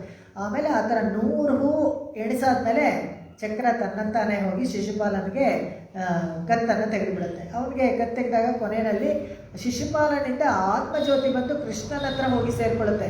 ಎಲ್ಲರೂ ನೋಡ್ತಾ ಇರ್ತಾರಂತೆ. ಏನು ಆಶ್ಚರ್ಯ ಅಂತ ಹೇಳಿದ್ರೆ, ಇವರು ಜಯವಿಜಯರಿಗೆ ಶಾಪಗ್ರಸ್ತರಾಗಿರ್ತಾರಲ್ಲ, ಹೀಗೆ ರಾವಣ, ಕುಂಭಕರ್ಣ ಮತ್ತು ಇದು ಶಿಶುಪಾಲ, ದಂತವಕ್ರ ಅಂತ ದ್ವಾಪರ ಯುಗದಲ್ಲಿ ಇವರಿಬ್ಬರಲ್ಲಿ, ದಂತವಕ್ರ ಮತ್ತು ಶಿಶುಪಾಲನಲ್ಲಿ ಇವರೊಬ್ಬ. ಹಾಗೆ ಆ ಥರ ಕಂಸ ಇವರೆಲ್ಲನೂ ಹೀಗೇನೆ ಆ ದ್ವಾರಪಾಲಕರಲ್ಲಿ ಶಾಪಗ್ರಸ್ತರಾಗಿರೋರು ಸಾಯೋರು. ಅದರಲ್ಲಿ ಈ ಶಿಶುಪಾಲನಿಗೂ ಚಕ್ರದಲ್ಲಿ ವಧೆ ಆಗುತ್ತೆ. ಇನ್ಯಾರಪ್ಪ ಅಂದರೆ ಪೌಂಡ್ರಕ ವಾಸುದೇವ ಅಂತ ಒಬ್ಬ ಇರ್ತಾನೆ. ಈ ಪೌಂಡ್ರಕ ವಾಸುದೇವನು ಅವನು ಏನಪ್ಪ ಅಂತ ಹೇಳಿದ್ರೆ, ಈ ಕಾಶಿರಾಜನಿಗೆ ತುಂಬ ಹೆಣ್ಮಕ್ಳು ಇರ್ತಾರೆ. ವಸುದೇವ ಒಂದು ಸತಿ ಕಾಶಿ ಯಾತ್ರೆ ಹೋದಾಗ ಅಲ್ಲೊಂದು ಹೆಣ್ಮಕ್ಳ ಒಬ್ಳು ತುಂಬ ಚೆನ್ನಾಗಿರ್ತಾಳೆ, ಸುಂದರಿ. ಕ್ಷತ್ರಿಯರೆಲ್ಲ ಹಲವಾರು ಮದುವೆಗಳು ಮಾಡ್ಕೊಳ್ಬೋದು, ಹಲವಾರು ರಾಣಿಗಳು ಇಟ್ಕೊಳ್ತಾರೆ. ಅಲ್ಲಿ ಒಬ್ಬಳು ರಾಜನ ಒಬ್ಬಳೇ ಮಗಳು ಅವಳಿಗೆ, ಅವಳನ್ನು ಮದುವೆ ಮಾಡ್ಕೊಳ್ತಾನೆ. ಮದುವೆ ಮಾಡ್ಕೊಂಡು ಒಂದು ಮಗುನೂ ಆಗುತ್ತೆ. ಆವಾಗ ವಾಪಸ್ ನಮ್ಮ ರಾಜ್ಯಕ್ಕೆ ಹೋಗೋಣ ಅಂತ ಹೇಳಿದಾಗ ಆ ಊರಿನ ರಾಜ ಹೇಳ್ತಾನೆ, ಇಲ್ಲ ನನಗಿರೋದು ಒಬ್ಬಳೇ ಮಗಳು, ಅವನ ಇಲ್ಲೇ ಬಿಟ್ಬಿಡ್ಬೇಕು ನೀನು, ನನ್ನ ಮೊಮ್ಮಗನ ನಾನೇ ಸಾಕ್ಕೊಳ್ತೀನಿ ಅಂತ. ಅವ್ರಿಗೂ ವಾಸುದೇವ ಅಂತಲೇ ಹೆಸರಿಡ್ತಾರೆ. ಶ್ರೀಕೃಷ್ಣನಿಗೂ ವಸುದೇವನ ಮಕ್ಕಳೆಲ್ಲ ವಾಸುದೇವರೇ, ಇವನು ವಾಸುದೇವ. ಅವನು ಪೌಂಡ್ರಕ ವಾಸುದೇವ. ಆ ಪೌಂಡ್ರಕ ಅನ್ನೋದು ಒಂದು ಊರ ಹೆಸರು, ಅಲ್ಲಿ ವಾಸುದೇವನಾಗಿರ್ತಾನೆ. ಅವ್ರಿಗೇನಂದರೆ ಕೃಷ್ಣನ ವಿಚಾರ ಜಾಸ್ತಿ ಗೊತ್ತಿಲ್ಲ. ಕೃಷ್ಣ ತುಂಬ ಪ್ರಬಲನಾಗ್ತಾ ಇರ್ತಾನಲ್ಲ, ಎಲ್ಲ ಫೇಮಸ್ ಆಗ್ತಾ ಇರ್ತಾನೆ, ಪಾಪ್ಯುಲರ್ ಆಗ್ತಾ ಇರ್ತಾನೆ. ಅದು ಕೇಳಿ ಹೊಟ್ಟೆ ಕಿಚ್ಚಂತೆ. ನಾವು ಎಲ್ಲರೂ ಕೊಂಡಾಡ್ತಾರೆ ಕೃಷ್ಣನ ದೇವಕಿ ವಸುದೇವನು ತುಂಬ ಕೊಂಡಾಡ್ತಾರೆ. ನಾನು ವಸುದೇವನ ಮಗ ತಾನೆ, ನನಗೆ ಮಾತ್ರ ಯಾಕೆ ಈ ಥರ ಸ್ಟೆಪ್ ಮದರ್ಲಿ ಟ್ರೀಟ್ಮೆಂಟ್, ಸೌದಿ ಮಗು ಥರ ನೋಡ್ತಾರೆ ಅಂತ ಹೇಳಿಬಿಟ್ಟು ಕೃಷ್ಣನ ಮೇಲೆ ಹೊಟ್ಟೆ ಕಿಚ್ಚು. ಅವನೇ ಎಲ್ಲ ಕೃಷ್ಣನ ಥರನೇ ಎಲ್ಲರೂ ಪೋಸ್ ಮಾಡ್ಕೋತಾನಂತೆ. ಕಿರೀಟ ಇಟ್ಕೊಳ್ಳೋದು, ನವಿಲ್ಗರಿ ಇಟ್ಕೊಳ್ಳೋದು ಕೃಷ್ಣನ ಥರನೇ. ಆಮೇಲೆ ಒಂದು ತಗಡಲ್ಲಿ ಒಂದು ಬರ್ಡ್ ಥರ ಮಿಷಿನ್ ಮಾಡ್ಕೊಂಡಿರ್ತಾನಂತೆ, ಗರುಡ ವಾಹನ ಥರ, ಆ ಥರ ಮಾಡ್ಕೊಳ್ಳೋದು, ಚಕ್ರ ಥರ ಒಂದು ಎಲ್ಲ ಮಾಡ್ಕೊಂಡಿರ್ತಾನಂತೆ. ಅವಾಗ ಬಂದು ಕೃಷ್ಣನ ಹತ್ರ ಕೇಳ್ತಾನಂತೆ, ನೋಡು ನನಗೆ ನಿನ್ನ ಮೇಲೆ ಹೊಟ್ಟೆ ಕಿಚ್ಚಿದೆ, ನನಗೆ ಏನು ಮಾಡಿದ್ರು ನೀನು ಅಣ್ಣ ಅಂತೆಲ್ಲ ನನಗೆ ಒಪ್ಕೊಳ್ಳೋಕ್ಕಾಗೋದಿಲ್ಲ, ನೀನು ನನ್ನ ತಮ್ಮ ಅಂತ ಒಪ್ಕೊಳ್ಳೋಕ್ಕಾಗಲ್ಲ, ನಾನು ಯುದ್ಧ ಮಾಡೋಣ ಬಾ ಅಂತಾನೆ. ನೀನು ಅದೆಲ್ಲ ಬಿಟ್ಟುಬಿಡು, ನೀನು ಅಣ್ಣ ಅಂತ ನನಗೆ ಗೊತ್ತು, ಯಾಕೆ ನೀನು ಬೇಜಾರು ಮಾಡ್ಕೊಳ್ತೀಯ, ನೀನೇ ದೊಡ್ಡವನು, ನೀನೇ ಬುದ್ಧಿವಂತ ಅಂತೆಲ್ಲ ಹೇಳಿದ್ರೆ ಕೇಳೋದೇ ಇಲ್ಲ ಯುದ್ಧಕ್ಕೆ ಬರಲೇಬೇಕು ಅಂತ ಹೇಳ್ತಾರೆ. ನೋಡು ನಿನ್ನ ಥರನೇ ನನ್ನ ಹತ್ರನೂ ಗರುಡ ವಾಹನ ಇದೆ, ನನ್ನ ಹತ್ರನೂ ಸುದರ್ಶನ ಚಕ್ರ ಇದೆ ಅಂತ ಒಂದು ಮೆಕ್ಯಾನಿಕಲ್ ಏನೋ ಚಕ್ರ ಮಾಡ್ಕೊಂಡಿರ್ತಾನೆ. ಪೌಂಡ್ರಕ ವಾಸುದೇವ ತೋರಿಸ್ತಾನೆ. ಕೃಷ್ಣ ಎಷ್ಟೋ ಹೇಳ್ತಾನೆ, ಬೇಡ ಅಣ್ಣ ಬೇಡ ಅಂತ, ಕೇಳೋದಿಲ್ಲ. ಬಾ ಯುದ್ಧಕ್ಕೆ ಬಲವಂತ ಮಾಡ್ತಾನೆ. ಯುದ್ಧದಲ್ಲಿ ನಿಜವಾದ ಸುದರ್ಶನ ಚಕ್ರ ಅವನ ತಲೆ ತೆಗೆಯುತ್ತೆ. ಅದೇ ಥರ ನರಕಾಸುರ ವಧೆನೂ ಆಗುತ್ತೆ. ಪ್ರಾಗ್ಜ್ಯೋತಿಷ್ ನಗರ ಅಂತ ಇವತ್ತು ಏನು ನೇಪಾಳ ಇದೆ, ಅದಕ್ಕೆ ಪ್ರಾಗ್ಜ್ಯೋತಿಷ್ ನಗರ ಅಂತ ಹಿಂದೆ ಒಂದು ಹೆಸರಿತ್ತು. ಅಲ್ಲಿ ನರಕಾಸುರ ಇರ್ತಾನೆ, ರಾಜ್ಯ ಆಳ್ತಾ ಇರ್ತಾನೆ. ಹೆಸರಿಗೆ ತಕ್ಕದಾಗಿ ನರಕಾಸುರನೇ ಅವನು, ಕೆಟ್ಟವನು. ಒಂದು ಒಳ್ಳೆ ಕೆಲಸ ಅಂತ ಹೇಳ್ಕೊಳ್ಳೋವಂಥದ್ದು ಒಂದು ಕೆಲಸನೂ ಮಾಡಿರಲಿಲ್ಲ. ಎಲ್ಲ ವಯಸ್ಸಿಗೆ ಬಂದು ಯುವತಿಯರನ್ನೆಲ್ಲನೂ ಎಲ್ಲ ಭಾರತ ದೇಶದಿಂದ, ಅದರಲ್ಲೂ ಎಲ್ಲ ದ್ವಾರಕೆಯಿಂದ ಮತ್ತು ಇದರಿಂದ ಇಂದ್ರಪ್ರಸ್ಥದಿಂದ ಇರ್ತಾರಲ್ಲ, ಎಲ್ಲರೂ 16,000 ಯುವತಿಯರನ್ನು ತೊಗೊಂಡು ಹೋಗಿ ಸೆರೆಮನೆಯಲ್ಲಿ ಇಟ್ಕೊಂಡ್ಬಿಟ್ಟಿರ್ತಾರಂತೆ. ಅವಾಗ ಅವ್ರ ತಂದೆ ತಾಯಿರೆಲ್ಲ ಕೇಳಬೇಕಾದ್ರೆ ಕೃಷ್ಣ ಏನು ಮಾಡ್ತಾನೆ, ಸತ್ಯಭಾಮೆ ಜೊತೆಗೆ ಹೋಗ್ತಾನೆ. ಈ ನರಕಾಸುರ ಯಾರಪ್ಪ ಅಂತ ಹೇಳಿದ್ರೆ, ಸಾಕ್ಷಾತ್ ಭೂದೇವಿನ ಬಿಡಿಸಿ ವರಾಹ ಅವತಾರ ಕಾಪಾಡಿದಾಗ ಭೂದೇವಿ ಮದುವೆ ಮಾಡ್ಕೊಳ್ತಾಳೆ ವಿಷ್ಣುನ. ಈಗಲೇ ನನಗೊಂದು ಮಗು ಬೇಕು ಅಂತ ಹೇಳ್ತಾರೆ. ಆದರೆ ಆ ಸಮಯ ಸರಿಯಾಗಿರೋದಿಲ್ಲ, ಪ್ರದೋಷ ಕಾಲವಾಗಿರುತ್ತೆ. ಬೇಡ ಅಂತ ಎಷ್ಟೋ ಹೇಳ್ತಾನೆ, ವಿಷ್ಣು ಕೇಳೋದಿಲ್ಲ. ಇಲ್ಲ ನನಗೆ ಈಗಲೇ ಬೇಕು ಅಂತ ಹಠ ಹಿಡಿತಾಳೆ ಭೂದೇವಿ. ಈಗಲೇ ಬೇಕು ಅಂದರೆ ಆಯಿತು ತಗೋ, ಆದರೆ ಇವನಂತ ಕೆಟ್ಟ ಮಗ ಇರೋದೇ ಇಲ್ಲ. ಯಾಕೆಂದರೆ ಆಸುರಿ ಸ್ವಭಾವದವನು ಇರ್ತಾನೆ, ಅವನು ಲೋಕಕಂಟಕನಾಗಿರ್ತಾನೆ. ಅವಾಗ ಏನಾಗುತ್ತೆ, ಮಗು ಹುಟ್ಟುತ್ತೆ, ರಾಕ್ಷಸನಾಗ್ಬಿಡ್ತಾನೆ. ಅವಾಗ ಭೂದೇವಿ ಕೇಳ್ತಾಳೆ, ಅವ್ನು ಸಾಯೋವಾಗಾದರೆ ನಾನಾದರೂ ಎದುರಿಗೆ ಇರಬೇಕು, ಆ ಥರ ಒಂದು ವರ ಕೊಡಿ. ಅದಕ್ಕೆ ಭೂದೇವಿ ಅಂಶನೇ ಸತ್ಯಭಾಮೆ ತೇರು ಓಡಿಸ್ಕೊಂಡು ಬರ್ತಾಳೆ ನರಕಾಸುರನ್ನ. ಅವನನ್ನು ಸಾಯಿಸ್ಬೇಕಾದ್ರೆ ಸುದರ್ಶನ ಚಕ್ರದಲ್ಲಿ ಭೂದೇವಿಯ ದೃಷ್ಟಿ ಅವನ ಮೇಲೆ ಬಿದ್ದು ಅವನಿಗೂ ಮೋಕ್ಷ ಸಿಗುತ್ತೆ ಅಂತ ಹೇಳ್ತಾರೆ. ಈ ನರಕಾಸುರನ್ನ ಆಮೇಲೆ 16,000 ಹೆಣ್ಮಕ್ಳನ್ನೆಲ್ಲ ಬಿಡಿಸ್ಕೊಂಡು ಬಂದರೆ ಅವ್ರು ನಾವು ಬರೋದಿಲ್ಲ ಅಂತಾರೆ. ನೀನು ಮದುವೆ ಮಾಡ್ಕೊಂಡ್ರೆ ನಾವು ಬರ್ತೀವಿ, ಇಲ್ಲಂದರೆ ನಾವು ಬರೋದಿಲ್ಲ. ಯಾಕಂದರೆ ಇಷ್ಟು ದಿವಸ ಈ ರಾಕ್ಷಸನ ಹತ್ರ ಇದ್ವಿ, ನಮಗೆ ಕೆಟ್ಟ ಹೆಸರು ಬಂದಿದೆ, ನಮ್ಮನ್ನು ಯಾರು ಊರೊಳಗೆ ಸೇರಿಸ್ಕೊಳ್ಳೋದಿಲ್ಲ, ಅಪಖ್ಯಾತಿ ಬರುತ್ತೆ, ನಾವು ಇಲ್ಲೇ ಎತ್ಕೊಂಡ್ಬಿಡ್ತೀವಿ, ಪರವಾಗಿಲ್ಲ, ಹೇಗೂ ಇಲ್ಲಿ ಇದ್ದೀವಲ್ಲ ಇಲ್ಲೇ ಎತ್ಕೊಂಡ್ಬಿಡ್ತೀವಿ ಅಂತ ಹೇಳ್ತಾರಂತೆ. ಅವಾಗ ಸುಮ್ಮನೆ ಕೃಷ್ಣ ಸತ್ಯಭಾಮೆ ಕಡೆ ನೋಡ್ತಾರಂತೆ, ನಡೀಲಿ ಅಂತಾಳಂತೆ. ಎಲ್ಲರನ್ನೂ ಕರ್ಕೊಂಡು ಬರ್ತಾನೆ, ಎಲ್ಲರನ್ನೂ ಮದುವೆ ಮಾಡ್ಕೊಳ್ತಾನೆ, ಎಲ್ಲರನ್ನೂ ರಾಣಿ ಮಾಡ್ಕೊಂಡು ಎಲ್ರಿಗೂ ಒಂದೊಂದು ಅರಮನೆ ಕೊಟ್ಟು ಇದು ಎಲ್ಲ ಮಾಡಿ. ಭಗವಂತ ಹೇಗೆ ಆ ಥರ ಸಾಧ್ಯವಾಯಿತು ಅಂತ ಹೇಳಿದ್ರೆ, ಬ್ರಹ್ಮಚರ್ಯನೂ ಫಾಲೋ ಮಾಡ್ತಾರೆ. ಬ್ರಹ್ಮಚರ್ಯ ಅಂತ ಹೇಳಿದ್ರೆ ಆ ತಿಥಿ ವಾರವನ್ನು ನೋಡಿ ಸಮಾಗಮ ಮಾಡ್ಕೊಳ್ಳುವಂಥ ಒಂದು ಸನಾತನ ಧರ್ಮದಲ್ಲಿ ಇರುವಂಥ ಒಂದು ರೂಢಿ. ಅದ್ರ ಪ್ರಕಾರ ಅಷ್ಟೂ ಜನ ಎಲ್ಲ ರಾಣಿಯರ ಜೊತೆಗೂ ಎಲ್ಲ ಸಂತೋಷವಾಗಿರೋಕ್ಕೆ ಹೇಗಾಯಿತು ಅಂತ ಹೇಳಿದ್ರೆ, ಭಗವಂತನ ಧರ್ಮಭೂತ ಜ್ಞಾನ ಅಷ್ಟು ವಿಕಸಿತವಾಗಿರುತ್ತೆ. ಅಟ್ ಎ ಟೈಮ್ ಎಲ್ಲ ಕಡೆ ಅವ್ನು ಇರೋಕ್ಕಾಯಿತು. ಅದನ್ನು ನಾರದರು ಕೂಡ ಪರೀಕ್ಷೆ ಮಾಡಿ ನೋಡಿ ಒಪ್ಕೊಂಡ್ರು ಅಂತ. ಆಮೇಲೆ ಇನ್ಯಾರಿಗಪ್ಪ ಇದೇ ಥರ ಇದು ಚಕ್ರ ಪ್ರಯೋಗ ಆಯಿತು ಅಂತ ಹೇಳಿದ್ರೆ, ಈ ಭೀಷ್ಮರು ಯುದ್ಧದಲ್ಲಿ ಏನು ಮಾಡ್ತಾರೆ, ಒಂದು ಇದು ಮಾಡಿಬಿಡ್ತಾರೆ, ಮಾತು ಕೊಟ್ಬಿಡ್ತಾರೆ ದುರ್ಯೋಧನಿಗೆ. ನೋಡು ನೀನು, ದುರ್ಯೋಧನ ಬಂದು ಮೊದಲನೇ ದಿವಸ ತುಂಬ ಏಟು ತಿಂದ್ಬಿಡ್ತಾರೆ. ಯಾರು ಕೌರವ ಪಕ್ಷದವರೆಲ್ಲ ತುಂಬ ಜನ ಸತ್ತು ಹೋಗ್ಬಿಡ್ತಾರೆ. ದುರ್ಯೋಧನನ ಒಂದೇ ಕೋಪ, ಈ ಮುದುಕನ್ನ ಹೋಗಿ ಸೇನಾಧಿಪತಿ ಮಾಡು ಅಂತ ಎಲ್ಲರೂ ಮಾಡಿಸ್ಬಿಟ್ಟಿದ್ದಾರೆ. ಮಾಡದೆ ಹೋದರೆ ಇವನು ಒಪ್ಕೊಳ್ಳೋದಿಲ್ಲ. ಇಲ್ಲಿ ಬಂದು ಏನು ತಾತ ನೀನು ಹಿಂಗೆ ಮಾಡ್ತಾ ಇದ್ದಾರೆ, ನಮ್ಮ ಕಡೆಯವರೆಲ್ಲ ಎಲ್ಲ ಸತ್ತೋಗ್ತಾ ಇದ್ದಾರೆ, ನೀನು ಅವ್ರ ಕಡೆಯವರು ನಮ್ಮ ಕಡೆಯವರು ಅಂತ ಕೇಳ್ತಾರೆ. ತುಂಬ ಬೇಜಾರಾಗುತ್ತೆ ಭೀಷ್ಮನಿಗೆ. ಎಷ್ಟು ನಾವು ಎತ್ತಿ ಸಾಕಿದ ಮಗ ಅವನು ಹೇಗೆ ಮಾತಾಡ್ತಾನೆ ನೋಡಿ ಅಂತ. ಅವಾಗ ಹೇಳ್ತಾರೆ, ಏನಪ್ಪ ಏನಾಯಿತು, ಏನು ಇಷ್ಟು ಜನ ಸಾಯ್ತಾ ಇದ್ದಾರೆ, ನೋಡ್ಕೊಂಡು ಸುಮ್ಮನೆ ಇದ್ದೀರಾ, ನೀವು ಯಾವ ಕಡೆ ಅಂತ ಹೇಳಿಬಿಡಿ, ನೀವು ಏನಾದರೂ ಹೋರಾಡ್ತೀರಾ ಇಲ್ವಾ ಅಂತ. ನೀನೇನು ಬೇಜಾರು ಮಾಡ್ಕೊಂಡ, ನಾಳೆ ನೋಡು ನಾನು ಕೃಷ್ಣನತ್ತ ಅವನು ಆಯುಧ ಹಿಡಿಸ್ತೀನಿ ಅಂತ. ತುಂಬ ಖುಷಿಯಾಗ್ಬಿಡುತ್ತಂತೆ ದುರ್ಯೋಧನಿಗೆ. ಪೆದ್ದ ಇವನು ದುರ್ಯೋಧನ. ಕೃಷ್ಣ ಆಯುಧ ಹಿಡ್ಕೊಂಡ್ರೆ ಒಳ್ಳೇದಾಗತ್ತಾ? ಇವನು ಹೇಳ್ತಾನೆ, ನೋಡು ನಾನು ಹಿಡ್ತೀನಿ ಅಂತ ಪ್ರತಿಜ್ಞೆ ಮಾಡ್ತಾನೆ. ಯಾರು? ಭೀಷ್ಮ ಪ್ರತಿಜ್ಞೆ ಮಾಡ್ತಾನೆ. ಆದರೆ ಕೃಷ್ಣ ಏನು, ನಾನು ಯಾವುದೋ ಆಯುಧನೇ ಹಿಡಿಯೋಲ್ಲ ಯುದ್ಧದಲ್ಲಿ ಅಂತ ಬಂದಿರೋದು. ಇವಾಗ ಒಬ್ಬ ಭಕ್ತನಿಗೋಸ್ಕರ ತನ್ನ ಮಾತು ಸುಳ್ಳಾದರೂ ಪರವಾಗಿಲ್ಲ ಅಂತ ಹೇಳಿ ಮಾರನೇ ದಿವಸ ಯುದ್ಧದಲ್ಲಿ ತುಂಬ ಹೋರಾಡ್ತಾನಂತೆ. ಹೆಂಗೆ ಹೋರಾಡ್ತಾನೆ ಭೀಷ್ಮ ಅಂತ ಹೇಳಿದ್ರೆ, ಅವನಿಗೇನು ಇನ್ನೂ 16 ವಯಸ್ಸೇನೋ ಹರಿಯ ಅನ್ನೋ ಥರ ಹೋರಾಡ್ತಾನಂತೆ. ಆಶ್ಚರ್ಯ ಆಗ್ಬಿಟ್ಟು ಅರ್ಜುನನಿಗೆ ತಡೆಯೋಕೆ ಆಗೋದಿಲ್ಲ, ಅವನನ್ನು ಕಂಟ್ರೋಲೇ ಮಾಡೋಕ್ಕಾಗಲ್ಲ. ಅವಾಗ ಕೋಪ ಬಂದು ಏನು ಮಾಡ್ತಾನೆ, ಸುದರ್ಶನ ಚಕ್ರ ತೊಗೊಂಡ್ಬಿಡ್ತಾನೆ ಪ್ರಯೋಗ ಮಾಡೋಕ್ಕೆ. ಅವಾಗ ಬಿಡು ಇನ್ನೇ ಬಿದ್ದೋಗಿರ್ತಾನೆ ಭೀಷ್ಮ, ನಿನ್ನ ಕೈಲಿ ಸಾಯೋದಕ್ಕಿಂತ ನನಗೇನು ಅದೃಷ್ಟ, ಸಾಯಿಸ್ಬಿಡು ಅಂತ ಹೇಳ್ತಾನೆ. ಆವಾಗ ವಾಪಸ್ ಉಪಸಂಹಾರ ಮಾಡಿಬಿಡ್ತಾನೆ, ಆದರೆ ಆಯುಧ ಹಿಡಿತಾನೆ. ಆವಾಗ ಈ ಥರ ಚಕ್ರಗಳು ಅನೇಕರ ಮೇಲೆ ಪ್ರಯೋಗ ಮಾಡಿದ್ದು ಅದನ್ನೆಲ್ಲ ನಾವು ನೋಡ್ತೀವಿ. ಶಂಖಗಳು ಚಕ್ರ. ಈ ಶಂಖ ಏನಪ್ಪ ಆಶ್ಚರ್ಯ ಅಂತ ಹೇಳಿದ್ರೆ, ಜ್ಞಾನದ ಸಂಕೇತ. ಈ ಧ್ರುವ ಅನ್ನೋ ಒಬ್ಬ ಹುಡುಗ, ಅವ್ರಿಗೇನು ಗೊತ್ತಿರಲ್ಲ ಭಗವಂತನ ಬಗ್ಗೆ ತಪಸ್ಸು ಮಾಡ್ತಾ ಇದ್ದಾಗ ಪ್ರತ್ಯಕ್ಷ ಆಗ್ತಾನೆ ಭಗವಂತ. ಒಂದು ಸ್ತೋತ್ರ ಹೇಳೋಕ್ಕೂ ಬರಲ್ಲ ಪಾಪ ಅದಕ್ಕೆ. ಬರೀ ಓಂ ನಮೋ ಭಗವಂತೆ ವಾಸುದೇವಾಯ ಇದು ಮಾತ್ರ ನಾರದ್ರು ಹೇಳ್ಕೊಟ್ಟಿದ್ರು. ಆ ದ್ವಾದಶ ನಾಮವನ್ನು ಹೇಳಿ ಭಗವಂತ ಪ್ರತ್ಯಕ್ಷ ಆಗ್ತಾನೆ. ಅವಾಗ ನೋಡ್ತಾನಂತೆ, ನನಗೇನು ಬೇಡ ಅಂತ ಹೇಳ್ತಾನಂತೆ. ಅವಾಗ ಹಾಗೆ ಆ ಶಂಖವನ್ನು ಗಲ್ಲಕ್ಕೆ ಹಾಗೆ ಸವರ್ತಾನೆ ಭಗವಂತ. ಸವರಿದ ತಕ್ಷಣ ಬ್ರಹ್ಮಜ್ಞಾನ ಬಂದುಬಿಡುತ್ತೆ ಅದಕ್ಕೆ ಮಗುಗೆ. ಎಲ್ಲ ಪಟ ಅಂತ ಎಲ್ಲ ಸ್ತೋತ್ರ ಮಾಡಿ ಎಲ್ಲ ಮಾಡಿ, ನನಗೆ ಖಂಡಿತ ನನಗೇನು ಬೇಡ, ನಿನ್ನ ನೋಡಿದ ಮೇಲೆ ನನಗಿನ್ನೇನು ಬೇಡ ಅಂತ ಹೇಳುತ್ತೆ. ಇಲ್ಲ ಆ ಥರ ಏನೂ ಇಲ್ಲ, ನೀನು ಆಸೆ ಬಿಟ್ಟು ಬಂದಿದೆಯಾ, ನೀನು ರಾಜ್ಯವೂ ಆಳು, ನಿಮ್ಮ ತಂದೆ ಹತ್ರನೂ ಇರು, 1,00,000 ವರ್ಷ ನೀನು ಭೂಭಾರ ಎಲ್ಲ ನೀನು ವಹಿಸಿ ಭೂಮಿನೆಲ್ಲ ಚೆನ್ನಾಗಿ ನೋಡಿಕೊಂಡು ಆಮೇಲೆ ಬಂದು ಧ್ರುವತಾರೆಯಾಗಿ ಇರೋ ನಾರ್ತ್ ಸ್ಟಾರ್, ಪೋಲ್ ಸ್ಟಾರ್ ಅಂತೀವಲ್ಲ ಅದನ್ನು, ನಂತರ ನೀನು ಬಂದು ಕಲ್ಪಾಂತರದಲ್ಲಿ ನೀನು ಬಂದು ಮೋಕ್ಷಕ್ಕೆ ಬರ್ತೀಯಂತೆ ಅಂತ. ಅದೇ ಥರ ಈ ಶಂಖವನ್ನು ವಿಶೇಷವಾಗಿ ಪೂಜೆಗಳಿಗೆ ಎಲ್ಲದಕ್ಕೂ ನಾವು ಇಲ್ಲಿ ಉಪಯೋಗಿಸ್ತೀವಿ, ಬಲಮುರಿ ಶಂಖ ಅವುಗಳನ್ನೆಲ್ಲ. ಈ ಆಟಾಳು ಕೂಡ ಒಂದು ಹಾಡು ಹೇಳ್ತಾರೆ, ಕರ್ಪೂರನ್ನಾರುಮೋ ಕಮಲಪ್ಪೂನಾರುಮೋ ತಿರುಪ್ಪವಳ ಚೆವ್ವಾಯ್ತಾನ್ ತಿರುಕುಮೋ ಅಂತ ಹೇಳಬೇಕಾದ್ರೆ ಶಂಖದ ಬಗ್ಗೆ ಎಲ್ಲ ಕೇಳ್ತಾಳೆ, ಭಗವಂತನ ಬಾಯಿನ ಕೇಳ್ತಾಳೆ.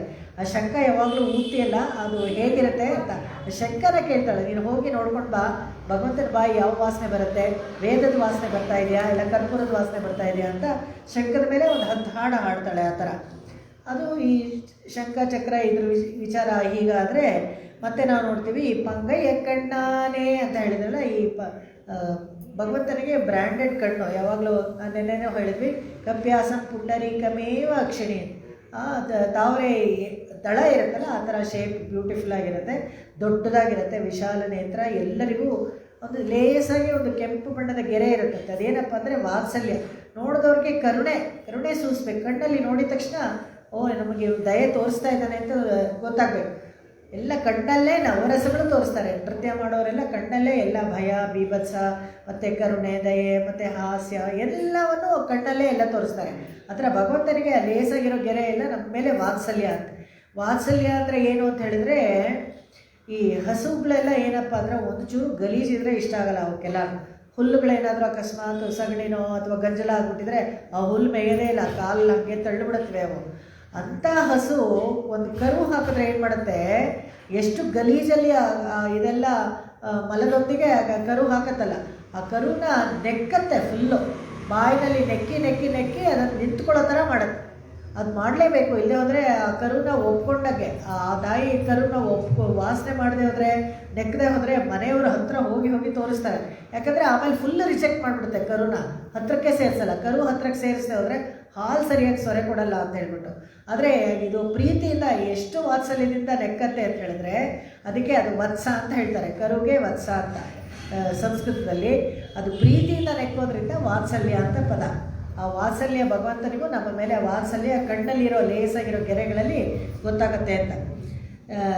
ಶಂಕಿನೋಡುಂ ನೇಮಿಯೋಡುಂ ತಾಮರೈ ಕಣ್ಗಳೋಡುಂ ಶಂಕನಿವಾಯ್ ಒನ್ರಿನೋಡುಂ ಶೆಲ್ಗಿಂಡ್ರದು ಎಣ್ಣೆಂಜಮೇ. ಇದೆಲ್ಲ ಇವನಿಗೆ ಗುರುತುಗಳನ್ನು ಹೇಳ್ತಾರೆ ಆಳ್ವಾರ್ಗಳು ಹಾಡಬೇಕಾದ್ರೆ.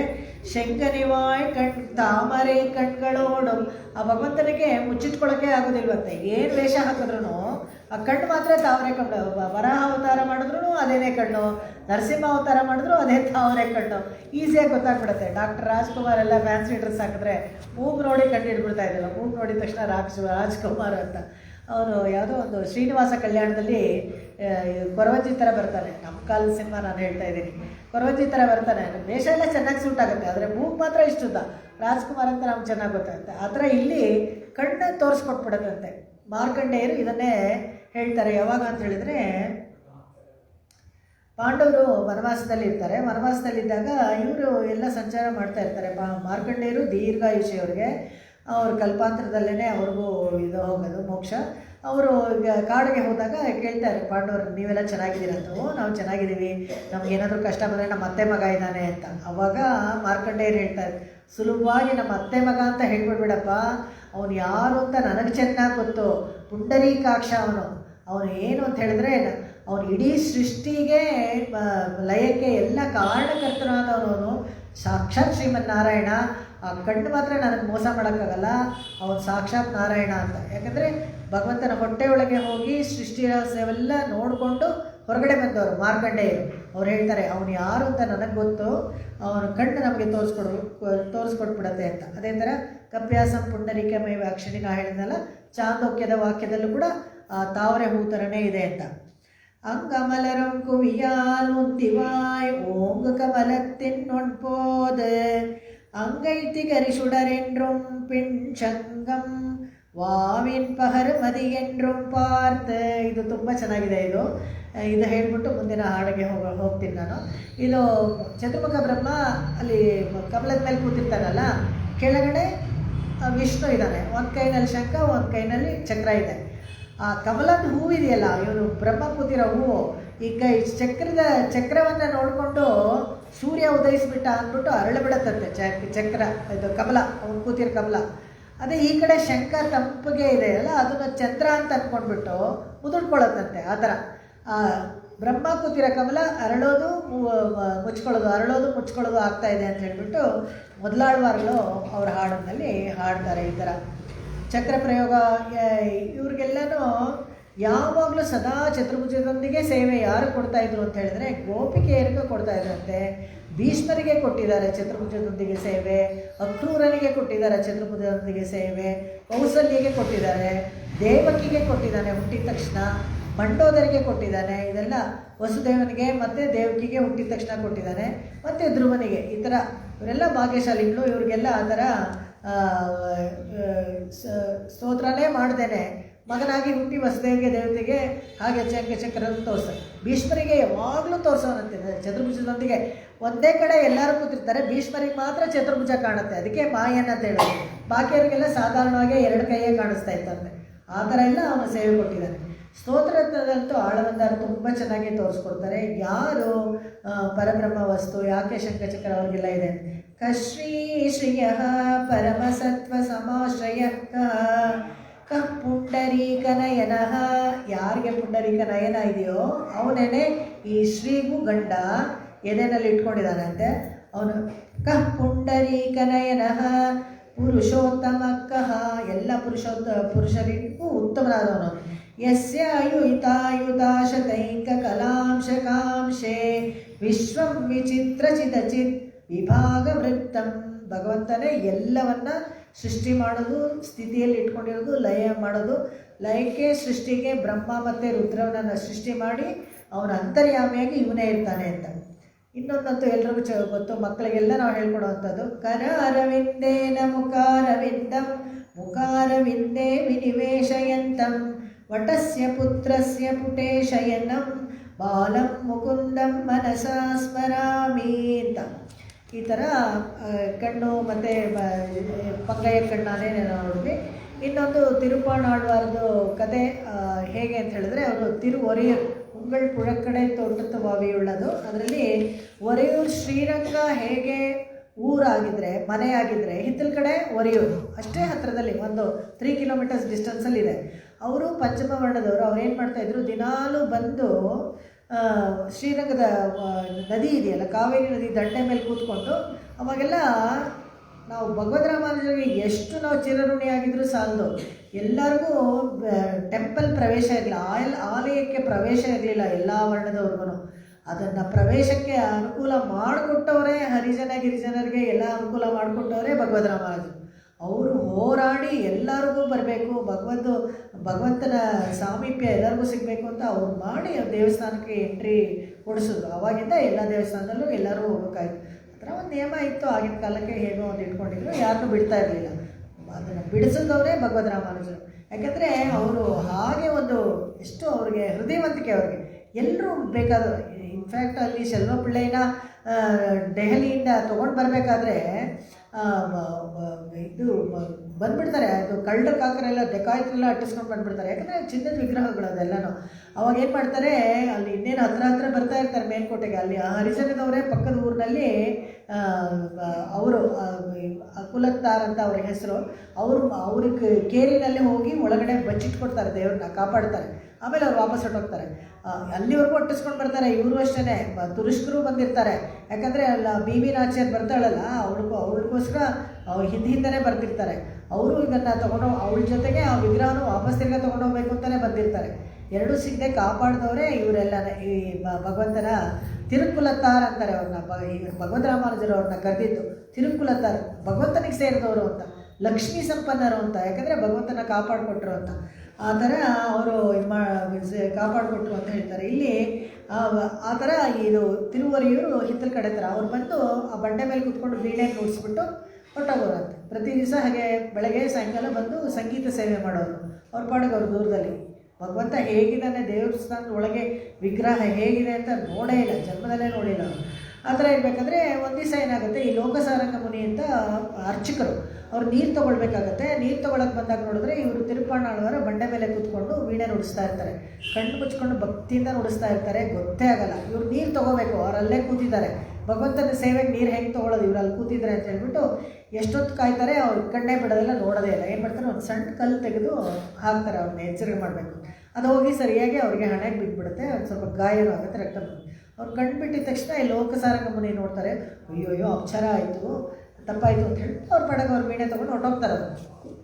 ಇವರು ಅವ್ರು ಹೋದ್ಮೇಲೆ ನೀರು ತೊಗೊಂಡ್ರು, ಬಂದರು, ದೇವಸ್ಥಾನಕ್ಕೆ ಬಂದರೆ ನೋಡ್ತಾರೆ ರಂಗನಾಥನಿಗೆ ಇಲ್ಲಿ ಗಾಯ ಆಗಿಬಿಟ್ಟಿದೆ, ರಕ್ತ ಸೋರ್ತಾ ಇದೆ.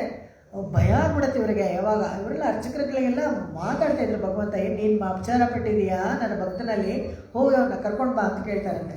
ಅಯ್ಯೋ ಅವ್ರು ಬರೋದಿಲ್ವಲ್ಲ, ಕರೆದ್ರೂ ಬರೋದಿಲ್ವಲ್ಲ ಅಂತ, ಅವ್ರು ಕಾಲು ಇಡೋದಿಲ್ಲ, ದೇವಸ್ಥಾನದೊಳಗೆ ಕಾಲು ಇಡೋದಿಲ್ಲ ಅವರು ಅಂತ ಹೇಳ್ತಾರೆ. ಇಲ್ಲ ನೀನು ಬೆನ್ನ ಮೇಲೆ ಕೂರಿಸ್ಕೊಂಡು ಬಾ, ಬರ್ತಾರೆ, ನಾನು ಹೇಳಿದೆ ಅಂತ ಹೇಳು. ಸರಿ ಬರ್ತಾರೆ, ಇವ್ರು ಹುಡ್ಕೊಂಡು ಬಂದು ತಿರುಪಣ್ಣಾಳು ಮುದ್ದೆ ಗಾಬರಿ, ಇದು ಆ ಥರ ಎಲ್ಲ ಎಲ್ಲಾದರೂ ಉಂಟಾ, ಅದು ನೀವು ಬ್ರಾಹ್ಮಣರು ಭಗವಂತನ ಪೂಜೆ ಮಾಡೋರು ನಿಮ್ಮ ಮೇಲೆ ಬೆನ್ನ ಮೇಲೆಲ್ಲ ಹತ್ಕೊಂಡು ಬರೋದ ಇಲ್ಲ ಅಂತ. ಭಗವಂತನ ಆಣತಿ ಆಗಿದೆ, ನೀವು ಬರದೇ ಹೋದರೆ ನಾನು ಇಲ್ಲೇ ಇರ್ತೀನಿ, ಇವತ್ತೆಲ್ಲ ಇಲ್ಲೇ ಇರ್ತೀನಿ, ನೀವು ಬರಲೇಬೇಕು ಅಂತಾರೆ. ಆವಾಗ ಹಿಂದ್ಗಡೆ ಕೂಸ್ಮರಿ ಥರ ಕರ್ಕೊಂಡು ಬರ್ತಾರೆ ಅವ್ರನ್ನ. ಅದಕ್ಕೆ ಮುನಿವಾಹನ ಭೋಗಂ ಅಂತಲೇ ವೇದಾಂತ ದೇಶಿಕರು ಸಂಸ್ಕೃತದಲ್ಲಿ ಬರೆದ್ರು.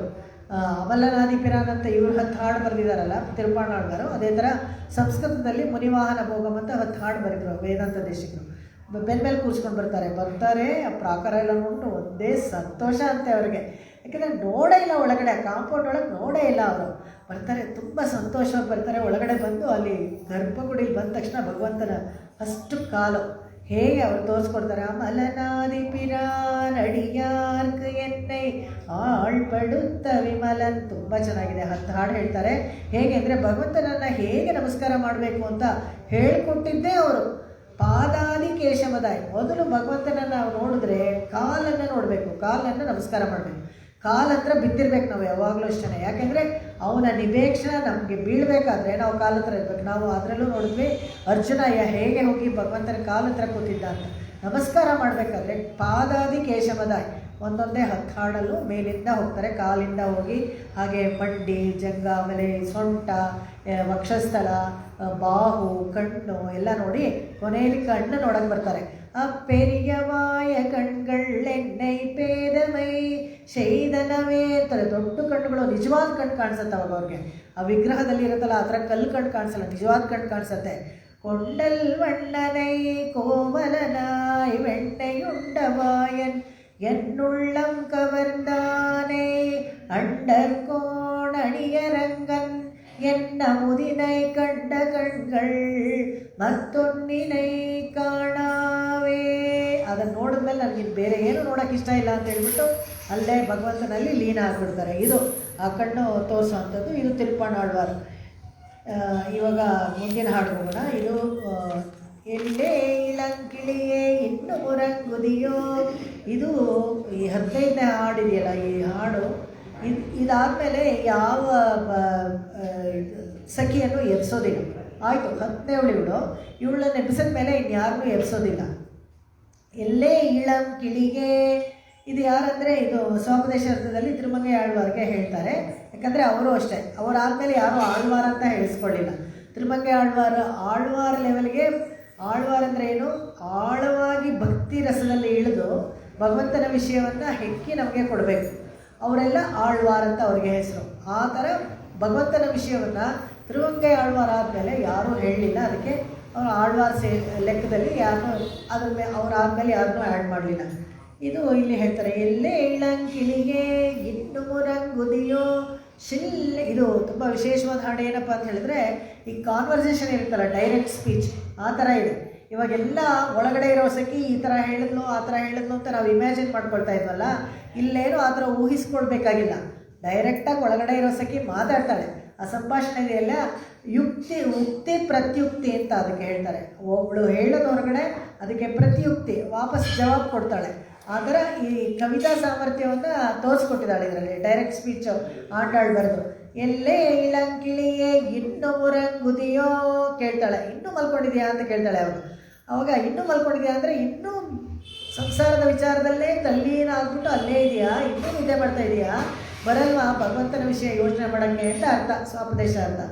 ಶಿಲ್ಲೆಂದ್ರೊಳಗೇನ್ ಮಿನ್ನಗ್ಗ ಬೀರ್ ಹೋದರು ಇಟ್ರೆ. ತುಂಬ ಕಿರ್ಚಬೇಡ್ರಿ ಬರ್ತೀನಿ ನಾನು. ಎಬ್ಬಿಸ್ಬೇಕಾದ್ರೆ ಯಾವಾಗಲೂ ಅಷ್ಟೇ, ನಮಗೆ ಆ ಥರ ಮಗು ಸ್ಕೂಲ್ಗೆ ಹೋಗ್ಬೇಕು, ಹೇಳು ಹೇಳು ಅಂತ ಹಂಗೆ ಜೋರಾಗಿ ಕಿರಿಸ್ತೀವಿ. ಶಿಲ್ಲೆಂಡ್ರಳೇನ್ಮೆನ್. ಇದೇನಪ್ಪ ಅಂದರೆ ಸ್ವಾಪದೇಶದಲ್ಲಿ ಯಾರ ಹತ್ರ ಪಾರುಷವಾಗಿ ಮಾತಾಡಬಾರ್ದಂತೆ. ಪಾರುಷ ಅಂತ ಹೇಳಿದ್ರೆ ಕಠಿಣವಾಗಿ, ಆ ಕಠಿಣವಾದ ಮಾತಾಡಬಾರ್ದು, ಕೇಳಕ್ಕೆ ಕರ್ಕಶವಾಗಿರಬಾರ್ದು, ಕೇಳಕ್ಕೆ ಇಂಪಾಗಿರ್ಬೇಕು. ಹೇಳಪ್ಪ ಅಂತ ಹೇಳಿದ್ರೆ ಹೆಂಗಿದೆ, ಹೇಳೋ ಅಂದರೆ ಹೆಂಗಿದೆ, ಅದೇ ಹೇಳ್ತಾರಲ್ಲ ಬಸವಣ್ಣ ಅವರೆಲ್ಲ ವಚನಗಳು ಹೇಳ್ತಾರೆ. ಎಲವೋ ಎಂದರೆ ನರಕ, ಅಯ್ಯ ಎಂದರೆ ಸ್ವರ್ಗ. ಹೇಳಬೇಕಾದ್ರೆ ಮಾತಲ್ಲಿ ವ್ಯತ್ಯಾಸವಾಗಿ ಹೇಳಬೇಕು, ಕೇಳೋರಿಗೆ ಚೆನ್ನಾಗಿರಬೇಕು, ಇಂಪಾಗಿರ್ಬೇಕು ಅಂತ ಹೇಳ್ತಾರೆ. ಶಿಲ್ಲೆಂಡ್ರಳೇನ್ಮೆನ್ ನಂಗಮೀನ್ ಹೋದರು ಹಿಂಡ್ರೇನ್. ಬರ್ತಾ ಇದ್ದೀನಿ ಇರಿ ಅಂತ ಹೇಳ್ತಾಳೆ. ಓಹೋ ಕೇಳಿದ್ದೀನಿ. ವಲ್ಲೇ ಒಂದು ಕಟ್ಟುರೆಹಳ್ ಪಂಡೇ ಒಂದು ವಾಯರ್. ಇದನ್ನೇ ನೀನು ಕಟ್ಟುರೆಹಳ್, ನೀನು ಹೇಳೋದೆಲ್ಲ ನಮ್ಗೆ ಗೊತ್ತಿಲ್ವಾ ಎಷ್ಟು ನಿಜ ಅಂತ ಆ ಥರ. ಕಟ್ಟುರೆಹಳ್ ಪಂಡೇ ಒಂದು ವಾಯರ್. ಇದೇನು ಹೊಸದಲ್ಲ, ಬರ್ತೀನಿ ಅನ್ನೋದು ಆಮೇಲೆ ಇನ್ನೊಂದು 10 ನಿಮಿಷ ಲೇಟ್ ಮಾಡೋದು, ಅದು ಅರ್ಥ ಅಲ್ಲಿ ಅದೇ ಹೇಳ್ತಾರೆ. ವಲ್ಲೇ ಇವ್ರು ಗೊತ್ತಿರೋ ಥರ ಎಲ್ಲ ಹೇಳ್ತಾರೆ. ಅವಕ್ಕೆ ಇವಳು ಒಳಗಿರೋ ಹೇಳ್ತಾರೆ. ಒಲ್ಲೆ ನೀ ಪೋದ ವಲ್ಲೀರ್ಗಳ್ ನೀಗಳೇ ನಾನೇ ದಾನ ಇಡಹ. ಈ ನಾನೇ ದಾನ ಇಡಹ ಇದೆಯಲ್ಲ, ಇದನ್ನು ಅಂಡರ್ಲೈನ್ ಮಾಡಿ ಇಟ್ಕೊಳ್ಳಿ. ಇದನ್ನೇ ಇದು ತಿರುಪ್ಪಾವೈ ತಿರುಪ್ಪಾವೈ ಅಂತ ಹೇಳ್ತಾರೆ ಈ ಪಾಶುರನ. ಏನಪ್ಪ ಅಂತ ಹೇಳಿದ್ರೆ ಪಂಚ್ ಡೈಲಾಗ್ ಇದು. ಇದಾದಮೇಲೆ ಬೇಕಾದ್ರೆ ನೀವು ತಿರುಪ್ಪಾವೈ ಅನುಸಂಧಾನ ಮಾಡದೆ ಹೋದ್ರೂ ಪರವಾಗಿಲ್ಲ. ಯಾಕೆಂದರೆ ಒಬ್ಬರು ಜೀವನದಲ್ಲಿ ಏನು ಕಲ್ತ್ಕೊಳ್ಬೇಕು, ಏನು ಮುಖ್ಯವಾಗಿ ಹೇಗೆ ಕಲ್ತ್ಕೊಳ್ಬೇಕು, ಆಂಡಾಳ್ ನಮ್ಗೆ ಹೇಳಿದ್ದೇನು ವಿಚಾರ ಅಂತ ಹೇಳಿದ್ರೆ ಇದೇನೆ, ನಾನೇದಾ ನಾಯಿಡಹ ಅಂತ ಅದನ್ನೇ ಹೇಳ್ತಾಳೆ. ಅವರು ಒಳ್ಳೆ ಒಂದು ಕಟ್ಟುರೆ ನೀನು ಹೇಳಿದ್ದೆಲ್ಲ ನಮ್ಗೆ ಗೊತ್ತು, ಹೆಂಗೆ ನೀನು ಹೇಳ್ತೀಯ ಅಂತ ನಮ್ಗೆ ಗೊತ್ತಿಲ್ವಾ ಅಂತ ಇವ್ರು ಹೇಳಿದಾಗ ಇವ್ರು ಹೇಳ್ತಾರೆ ವಲ್ಲೀರ್ ಹಳ್ಳಿಗಳೇ. ಒಳಗಡೆ ಇರೋಳು ಹೇಳ್ತಾಳೆ, ಹೌದಮ್ಮ ನೀವೆಲ್ಲರೂ ಗೊತ್ತು ನಿಮಗೆ, ನೀವೇ ಎಲ್ಲ ತುಂಬ ಜಾಣರು, ನೀವೇ ಸರಿ ಅಂತ ಹೇಳ್ಬಿಡ್ತಾರೆ. ಹೀಗೆ ಹೇಳಿದ್ರೆ ಏನಾಯಿತು, ಅಲ್ಲಿ ಜಗಳ ಕ್ಲೋಸ್, ಆರ್ಗ್ಯುಮೆಂಟ್ ಕ್ಲೋಸ್ ಆಗಿಬಿಡುತ್ತಲ್ವ. ಯಾರಾದರೂ ತುಂಬ ಜೋರಾಗಿ ಜಗಳ ಮಾಡ್ತಾ ಇದ್ದರೆ ತಕ್ಷಣ ನೀವು ಹೌದಪ್ಪ ನೀವು ಹೇಳಿದ್ದು ಸರಿ, ನಾನೇ ತಪ್ಪು ನೀವೇ ಸರಿ ಅಂತ ಹೇಳಿಬಿಟ್ರೆ ಆಮೇಲೆ ಅವ್ರು ಇನ್ನು ಮುಂದಕ್ಕೆ ಏನು ಕಂಟಿನ್ಯೂ ಮಾಡ್ತಾರೆ, ಏನು ಮಾಡೋದಿಲ್ವಲ್ಲ. ಅದಕ್ಕೆ ಇಲ್ಲಿ ಹೇಳ್ತಾರೆ ನಾನೇದಾ ನಾಯಿಡ, ನನ್ನದೇ ತಪ್ಪು, ನೀವು ಬರೋಕ್ಕೆ ಮುಂಚೆ ನಾನು ಹೇಳಬೇಕಾಗಿತ್ತು, ನಾನೇ ಮಲ್ಕೊಂಡಿದ್ದೆ, ನನ್ನದೇ ತಪ್ಪು ಅಂತ ಹೇಳಿಬಿಟ್ರಲ್ಲ. ಆವಾಗ ಇವ್ರ ಸಂಘಕ್ಕೆ ಇವಳು ಬರ್ತಾಳೆ. ಇವ್ರಿಗೂ ಬೇಜಾರಾಗತ್ತೆ, ಅಯ್ಯೋ ಈ ಥರ ಎಲ್ಲ ಹೇಳಿದ ಒಳ್ಳೆ ಅವಳು ಸುಮ್ಮನೆ ಇಷ್ಟು ಪಾರುಷವಾಗಿ ಮಾತಾಡಿದ್ವಲ್ಲ ಅಂತ. ಈ ನಾನೇದ ನಾಯಿಡ ಅಂತ ಮಾಡಿಬಿಟ್ರೆ ಯಾರ ಮನೆಯಲ್ಲೂ ಎಲ್ಲೂ ಯಾವ ಸಂಸ್ಥೆನಲ್ಲೂ ಎಲ್ಲೂ ಯಾವ ರಾಜ್ಯದಲ್ಲೂ ಯಾವ ಲೋಕದಲ್ಲೂ ಏನೂ ಜಗಳ ಇರೋದಿಲ್ಲ. ಜಗಳಗಳು ಬರೋದೇನೆ ಯಾವಾಗಲೂ ಈಗೋಯಿಂದ. ಒಂದು ದೇಶಕ್ಕೆ ಇನ್ನೊಂದು ದೇಶಕ್ಕೆ ಜಗಳ ಬರೋದು ಅದಕ್ಕೇನೆ, ಇಬ್ಬರು ಹೆಂಗಸರಿಗೆ ಜಗಳ ಬರೋದು ಅದಕ್ಕೇನೆ, ಅಥವಾ ಒಂದು ಸಂಘ ಸಂಸ್ಥೆಯಲ್ಲಿ ಜಗಳ ಬರೋದು ಅದಕ್ಕೇನೆ, ಎಲ್ಲ ಇದರಿಂದನೇ ಬರೋದು. ನಾನೇದ ನಾಯಿಡ ಅಂತ ಯಾವಾಗ ತಿಳ್ಕೊತಾರೋ ನನ್ನದೇ ತಪ್ಪು, ನಾನು ತಪ್ಪು ಮಾಡಿದ್ದು ಒಂದು ಮನ್ನಿಸ್ಬಿಡು ಅಂತ ಕೇಳಿಬಿಟ್ರೆ ಅಲ್ಲಿಗೆ ಮುಗೀತು, ಎಲ್ಲ ಸೆಟ್ರೈಟ್ ಆಗುತ್ತೆ. ಈ ತಪ್ಪು ಮಾಡೋರಲ್ಲಿ 4 ಥರ ವೆರೈಟಿ ಹೇಳ್ತಾರೆ. ಹೇಗೆ ಅಂತ ಹೇಳಿದ್ರೆ, ಒಬ್ಬ ತಪ್ಪು ಮಾಡ್ತಾನೆ, ತಪ್ಪು ಅಂತ ಗೊತ್ತಿರುತ್ತೆ, ತಪ್ಪು ಮಾಡಿಬಿಟ್ಟು ನಾನು ತಪ್ಪೇ ಮಾಡಿಲ್ವೇನೋ ಅಂತ ಸುಮ್ಮನೆ ಇರೋದು. ಇನ್ನೊಬ್ಬ ತಪ್ಪು ಮಾಡ್ತಾನೆ, ತಪ್ಪು ಮಾಡ್ತಾ ಇದ್ದೀನಿ ಅಂತ ಗೊತ್ತು, ಯಾರಾದರೂ ನೋಡಿ ಹೇಳಿದ್ರೆ ನೀನು ಮಾಡ್ತಾ ಇರೋದು ತಪ್ಪು ಅಂದರು ಅಂತ ಹಾಗೆ ಬಿಟ್ಟುಬಿಡ್ತಾನೆ, ಏನು ಮಾಡಲ್ಲ. ಇನ್ನೊಬ್ಬ ತಪ್ಪು ಮಾಡ್ತಾ ಇರ್ತಾನೆ, ನೀನು ಮಾಡ್ತಾ ಇರೋ ತಪ್ಪು ಅಂದರೆ ತಕ್ಷಣ ಒಪ್ಕೊಂಡ್ಬಿಟ್ಟು ಆಯಿತು ಅಂತ ಒಪ್ಕೊಳ್ತಾನೆ.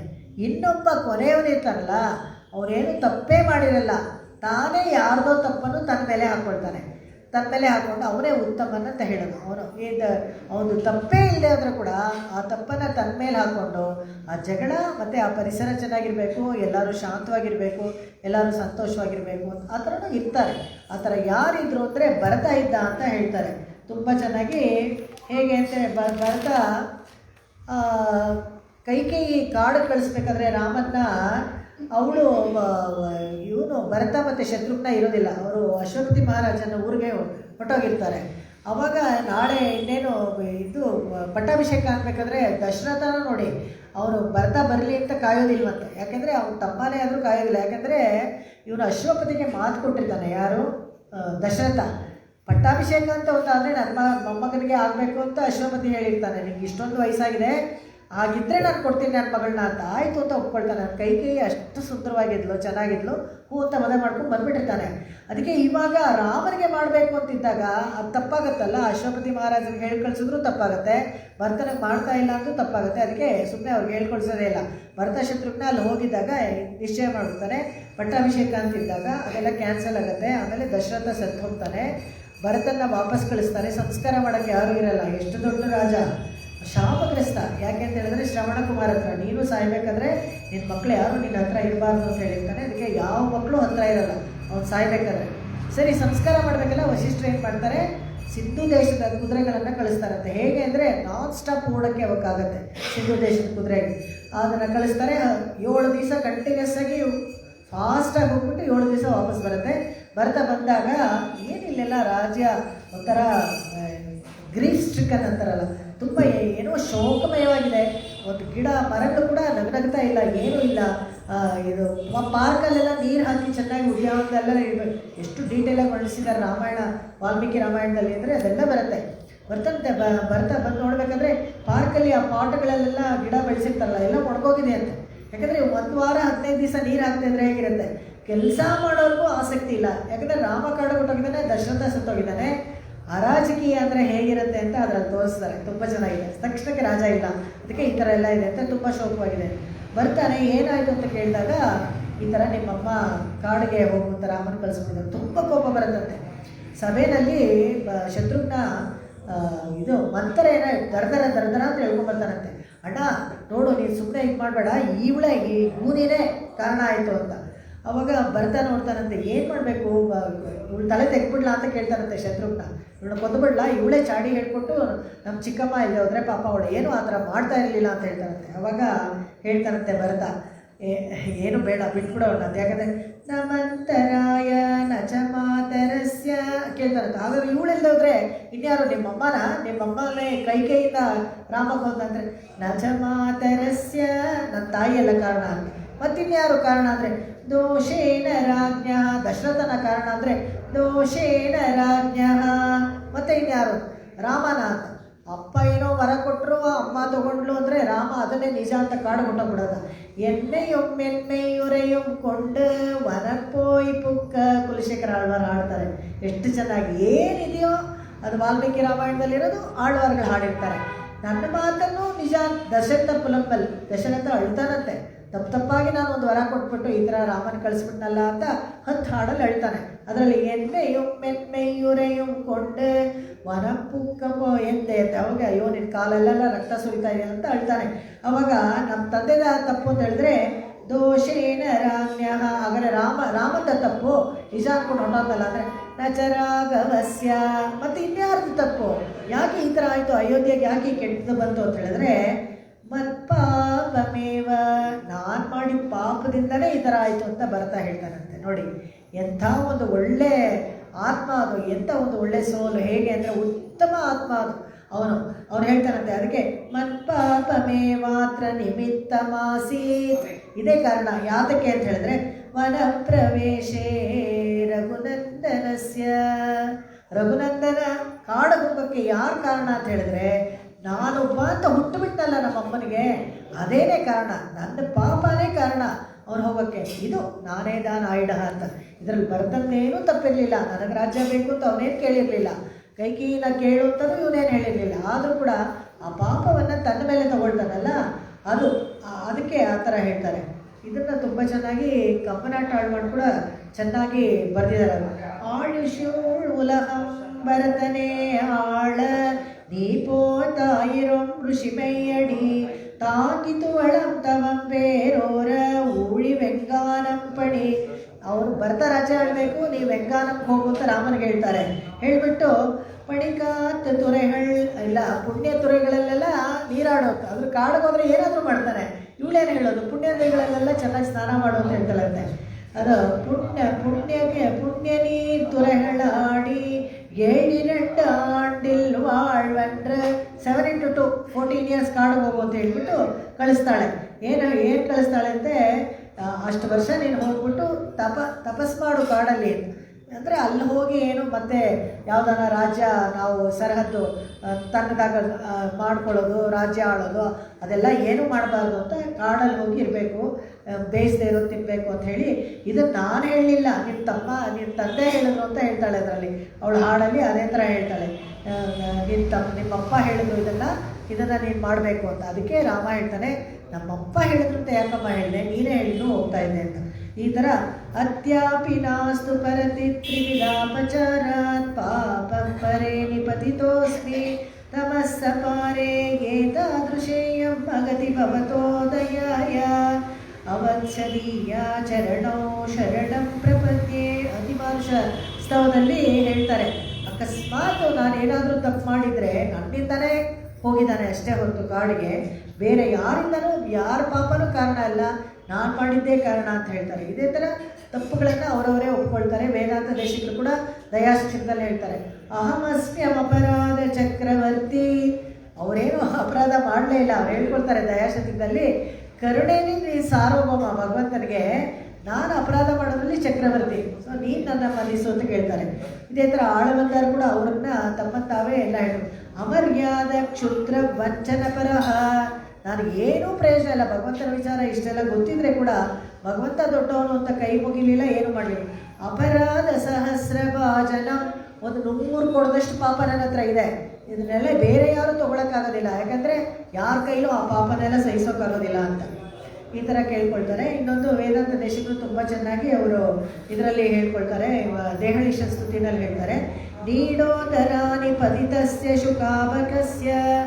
ಈ ನಾವೆಲ್ಲ ಹೇಗೆ ಅಂದರೆ, ಈ ಗಿಳಿ ಗೂಡು ಕಟ್ಟಿರುತ್ತಲ್ಲ, ಒಂದು ಚಿಕ್ಕ ಗಿಳಿ ಅಮ್ಮ ಅಪ್ಪ ಹೇಳ್ಬಿಟ್ಟೋಗಿರುತ್ತೆ, ಒಳಗೆ ಇರೋ, ಇನ್ನೂ ನೀನು ಹಾರಕ್ಕೆ ಬರೋದಿಲ್ಲ, ರೆಕ್ಕೆ ಬಂದಿಲ್ಲ, ಒಳಗೆ ಇರಬೇಕು ಅಂತ.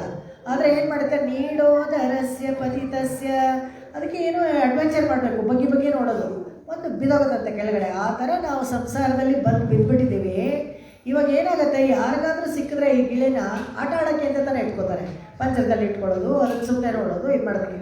ಅದಕ್ಕೆ ಹೇಳ್ತಾರೆ ಅವಾಗ, ನೀನು ಗೂಡಿನಿಂದ ಬಿದ್ದ ಹಕ್ಕಿ ಥರ ನಾನು ಕ್ರೀಡೆಗೆ ಅಂತ ಇಟ್ಕೋಬೇಡ, ನನ್ನನ್ನು ಪಾಲಿಸು ಲಾಲಿಸು ಅಂತ ಭಗವಂತನ ಕೇಳ್ಕೊಳ್ತಾರೆ. ಈ ಥರ ನಮ್ಮ ತಪ್ಪಲ್ಲ, ಆದರೂ ಬಿದ್ದುಬಿಡ್ತೀವಿ, ಗೊತ್ತಿಲ್ಲ, ಆದರೆ ಭಗವಂತನೇ ಕಾಪಾಡಬೇಕು ಅಂತ. ಈ ಎಲ್ಲೇ ಇಳಂ ಕಿಳಿ ಅಂದಾಗ ತಿರುಮಂಗೈ ಆಳ್ವಾರ್ಗೆ ಹೋಲಿಸ್ತಾರೆ ಅಂತ ಹೇಳಿದ್ನಲ್ಲ, ಇಳಂ ಕಿಳಿ ಅಂತ ಯಾಕೆ ಹೇಳಿದ್ರು, ಇವರೇ ಕೊನೆ ಆಳ್ವಾರು. ಅಷ್ಟೇ ಅಲ್ಲದೆ ಅವ್ರ ಹಾಡುಗಳು ತುಂಬ ಚೆನ್ನಾಗಿದೆ. ಪಾಶಗಳೆಲ್ಲ ಹಾಡೋಕ್ಕೆ ಕಷ್ಟ, ಆದರೆ ತುಂಬ ಸುಂದರ, ಹಾಡೋಕ್ಕೂ ತುಂಬ ಚೆನ್ನಾಗಿರುತ್ತೆ. ಅದೇ ಥರ ಇಳಂ ಕಿಳಿಯಿಂದ ದೇಶಿಕರಿಗೂ ಹೇಳ್ತಾರೆ, ಯಾಕಂದರೆ ಒಂದು ಸಮುದಾಯನ, ಒಂದು ಸಂಪ್ರದಾಯನ ಕಾಪಾಡಿ ಅಷ್ಟು ಚೆನ್ನಾಗಿ ಪ್ರಬಂಧದಲ್ಲಿ ಎಲ್ಲ ಭಾಷೆನಲ್ಲೂ ಬರೆದ್ರು ಅವರು. ಸಂಸ್ಕೃತದಲ್ಲಿ ಬರೆದ್ರು, ತಮಿಳಲ್ಲಿ ಬರೆದ್ರು, ಮಣಿಪ್ರವಾಳದಲ್ಲೂ ಬರೆದ್ರು. ಯಾರಿಗೆ ಓದೋಕ್ಕಾಗಲ್ಲ, ಅರ್ಥ ಆಗಲ್ಲ ಅಂತ ಯಾರೂ ಹೇಳಬಾರ್ದು. ಭಗವಂತನ ವಿಷಯ ಎಲ್ರಿಗೂ ಮುಗಿಸಬೇಕು. ಆ ಥರ ಇನ್ನೊಬ್ಬರು ಗಿಳಿ ಯಾರಪ್ಪ ಅಂದರೆ ಶುಕಬ್ರಹ್ಮ, ಅವರು ಇಡೀ ಭಾಗವತವನ್ನು ನಮಗೆ ಬರೆದು ಕೊಟ್ರಲ್ಲ. ಈ ಥರ ಈ ಉಕ್ತಿ ಪ್ರತ್ಯುಕ್ತಿ ಈ ಹಾಡಲ್ಲಿ ಪೂರ್ತಿ ಬರುತ್ತಲ್ಲ, ಅದನ್ನು ತುಂಬ ಚೆನ್ನಾಗಿ ಹೇಳ್ತಾರೆ.